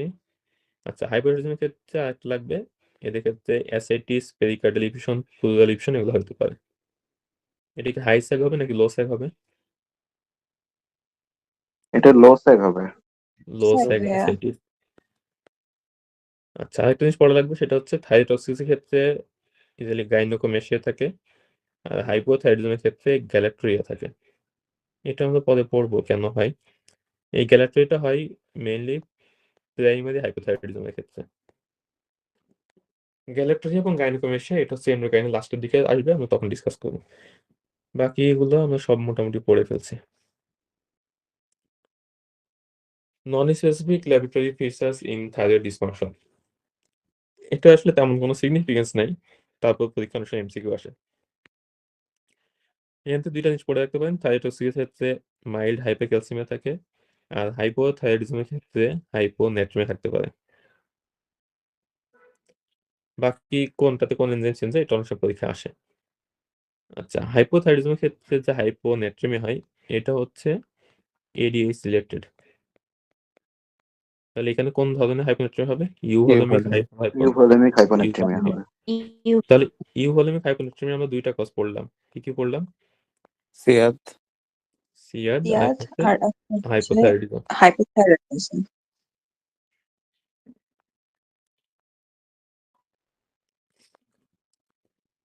এরপরে সাবক্লিনিক্যাল থাইরোটক্সিকোসিস আমরা অলরেডি পড়ে আসছি। টি3 টিউফোর কেমন থাকবে? হাই আপার Upper লিমিট limit, upper ভালো limit। থাকবে। আর টিএসএইচ এসিস কম থাকবে। আনট্রিটেড টিএসএস কম। এদের ক্ষেত্রে রিস্ক বেশি হচ্ছে অ্যাট্রিয়াল ফিব্রিলেশন অ্যান্ড অস্টিওপোরোসিস, মানে থাইরোটক্সিকোসিস রিস্কের মধ্যে। কমন কজ হচ্ছে মার্টিনোডুলার গোয়াইটার। সাবক্লিনিক্যাল হাইপোথাইরয়েডিজম হাইপো, তাহলে টি3 কেমন থাকবে? Lower limit Lower lower normal. Limit normal, low normal বা lower limit of normal. TSS কেমন থাকবে? বেশি থাকবে। হাই বেশি থাকবে। বেশি। আচ্ছা, এমআরসিপি পার্ট 2 পরীক্ষায় এক টাইপের কোশ্চেন থাকে, সেটা হচ্ছে ল্যাবরেটরি ইভ্যালুয়েশন। এই ল্যাব ইভ্যালুয়েশনের ক্ষেত্রে ওনাদের এই জিনিসগুলো খুব পছন্দ হয়েছে, লো নর্মাল হাই নর্মাল, কারণ পরীক্ষা হলে এগুলো ইভ্যালুয়েট করা একটু কঠিন হয়ে যায়। হঠাৎ করে টিউকর টিসি নর্মাল লেভেলের মধ্যে দেখলে তখন ইন্টারপ্রিট করা কঠিন, কি প্রাইমারি সেকেন্ডারি নাকি সাবক্লিনিক্যাল। সো এই টাইপের জিনিসগুলো এই যে এমএসসি পার্ট 2 জন্য খুবই কমন কোশ্চেন। তারপর হচ্ছে সাবক্লিনিক্যাল থাকলে আমরা ট্রিটমেন্ট করবো নাকি করবো না, তাহলে কাদের ক্ষেত্রে ট্রিটমেন্ট করবো এটা ইম্পর্টেন্ট। যেসব পেশেন্টের অ্যান্টিবডি পজিটিভ এবং টিএসএইচ মোর দেন 10 মিলি ইন্টারন্যাশনাল ইউনিট পার লিটার, এদের ক্ষেত্রে ওভার থাইরয়েড ফেলার হওয়ার রিস্ক অনেক বেশি। তাহলে এদের ক্ষেত্রে সাপ্লিমেন্টেশন দিতে হবে, আদারওয়াইজ ফলো আপ রাখতে হবে। তাহলে কোনো পেশেন্ট যদি সাবক্লিনিক্যাল হাইপোথাইরয়েডিজম থাকে, এর সাথে নন স্পেসিফিক সিমটমস থাকে, অথবা পজিটিভ অ্যান্টিবডি থাকে, অথবা টিএসএইচ মোর দেন 10 থাকে, তাহলে এদের ক্ষেত্রে ট্রিটমেন্ট লাগবে। এটা পরীক্ষায় আসে, স্যাররাও জিজ্ঞেস করে যে সাবক্লিনিক্যাল কখন আমরা ট্রিটমেন্ট করবো। এরপর হচ্ছে নন থাইরয়েড ইলনেস। নন থাইরয়েড ইলনেস বা সিক ইউথাইরিজম, এদের ক্ষেত্রে কি থাকে, পেশেন্টের আগে থেকে একটা সিস্টেমিক ইলনেসের হিস্ট্রি থাকে, এবং এই ক্ষেত্রে টি4 থেকে যে টি3 কনভার্সন এটা হইতে পারে না। পেরিফেরিতে টি4 থেকে টি3 তে কনভার্ট হয় কোন এনজাইমের মাধ্যমে? মনোডিআয়োডিনেজ মনোডিআয়োডিনেজ। তাহলে টি4 থেকে যদি টি3 তে কনভার্ট না হইতে পারে, তাহলে টি3 লেভেল কেমন থাকবে আমাদের? লো থাকবে। কম লো থাকবে। থাকবে। কম থাকবে। টি4 কেমন থাকবে? বেশি থাকবে। বেশি থাকবে। বেশি। টি4 যদি বেশি থাকে তাহলে টিএইচ কে সাপ্রেস করবে নাকি স্টিমুলেট করবে? সাপ্রেস করবে। সাপ্রেস করবে। সাপ্রেস করবে। তাহলে এদের ক্ষেত্রে থাকবে হচ্ছে লো টিএইচ, রেস টি4, normal or low টি3।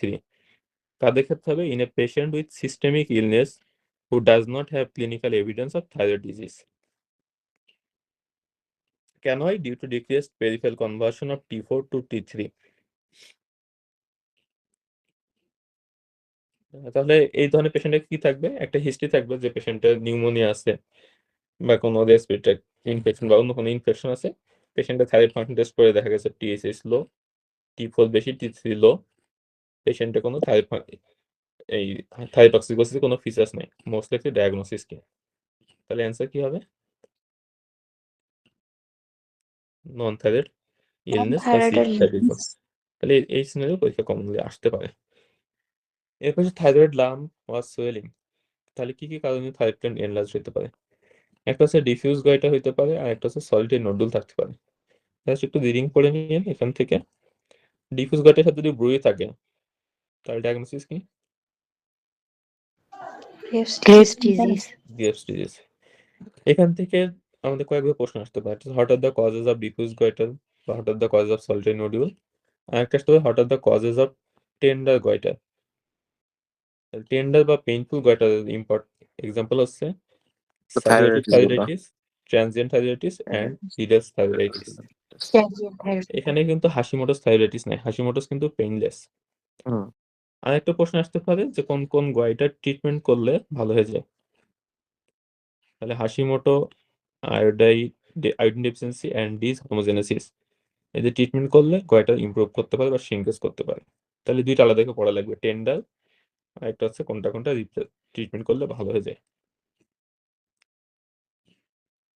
Only 5 to 10% of thyroid nodules are malignant. তার মানে যে কোনো থাইরয়েড নোডুলের ক্ষেত্রে ম্যালিগন্যান্সির রিস্ক মোটামুটি কম। কোন কোন ক্ষেত্রে আমরা ম্যালিগন্যান্সি চিন্তা করব?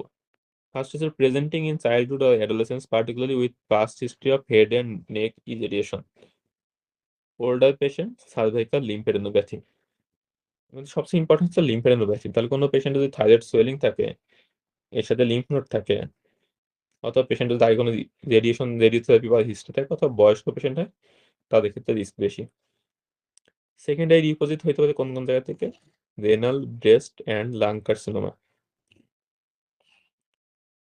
ক্লিনিক্যাল অ্যাসেসমেন্ট এখানে আমাদের খুব একটা দরকার নেই। থাইরয়েড সিন্টিগ্রাফি করলে কোর নোডুল যেগুলা, সেগুলোর ক্ষেত্রে ম্যালিগন্যান্সি হওয়ার রিস্ক বেশি। আল্ট্রাসাউন্ড ফিচার্স অফ ম্যালিগন্যান্সি, তাহলে hypo echogenicity, intranodular vascularity, presence of microcalcification, irregular or lobulated margins, এগুলো হচ্ছে more likely features of malignancy. তাহলে হিস্ট্রিতে আমরা কি কি পাইতে পারি? পেশেন্টের রেডিওথেরাপি হিস্ট্রি আছে কিনা, বয়স কেমন, লিম্ফেডেনোপ্যাথি আছে কিনা, এটা হচ্ছে এক্সামিনেশন দেখতে পারি। সিন্টিগ্রাফি করে দেখবো কোর নোডুল আছে কিনা, আর থাইরয়েড আল্ট্রাসাউন্ড করে দেখবো এই ধরনের ফিচার্স আছে কিনা। তাহলে যে কোনো ডিজিজের ক্ষেত্রে, থাইরয়েড গ্ল্যান্ড হোক, লাংস হোক, লিভার হোক, এগুলোর ক্ষেত্রে কোন কোন ফিচার পেলে আমরা কার্সিনোমা চিন্তা করবো, এগুলো আমাদের পড়তে হবে আলাদা করে। এরপরে আমরা ফাইনালি করতে পারি এফএনএসি করতে পারি, but FNAC follicular adenoma and follicular carcinoma differentiate করতে পারে না। একইভাবে এফএনএসি লিম্ফোমা, হজকিন লিম্ফোমা এবং নন হজকিন লিম্ফোমা ডিফারেন্সিয়েট করতে পারে না। তাহলে যেসব কন্ডিশনে এরকম ডিফারেন্সিয়েট করতে পারে না, সেই সব জায়গাতে আমাদের এফএনএসি পরিবর্তে বায়োপসি হিস্টোপ্যাথোলজি করতে হবে। এন্ড ফাইনালি হচ্ছে এটা ডেভিডসন একটা ছবি, থাইরয়েড সিন্টিগ্রাফি। গ্রাফসি কেমন থাকে? Diffuse diffuse diffuse uptake. Diffuse uptake. কালো যে শ্যাডোজ দেখা যাচ্ছে এখানে দেখেন পুরো থাইরয়েড গ্ল্যান্ডে ডিফিউজ আপটেক নিছে, গোল হয়ে গেল।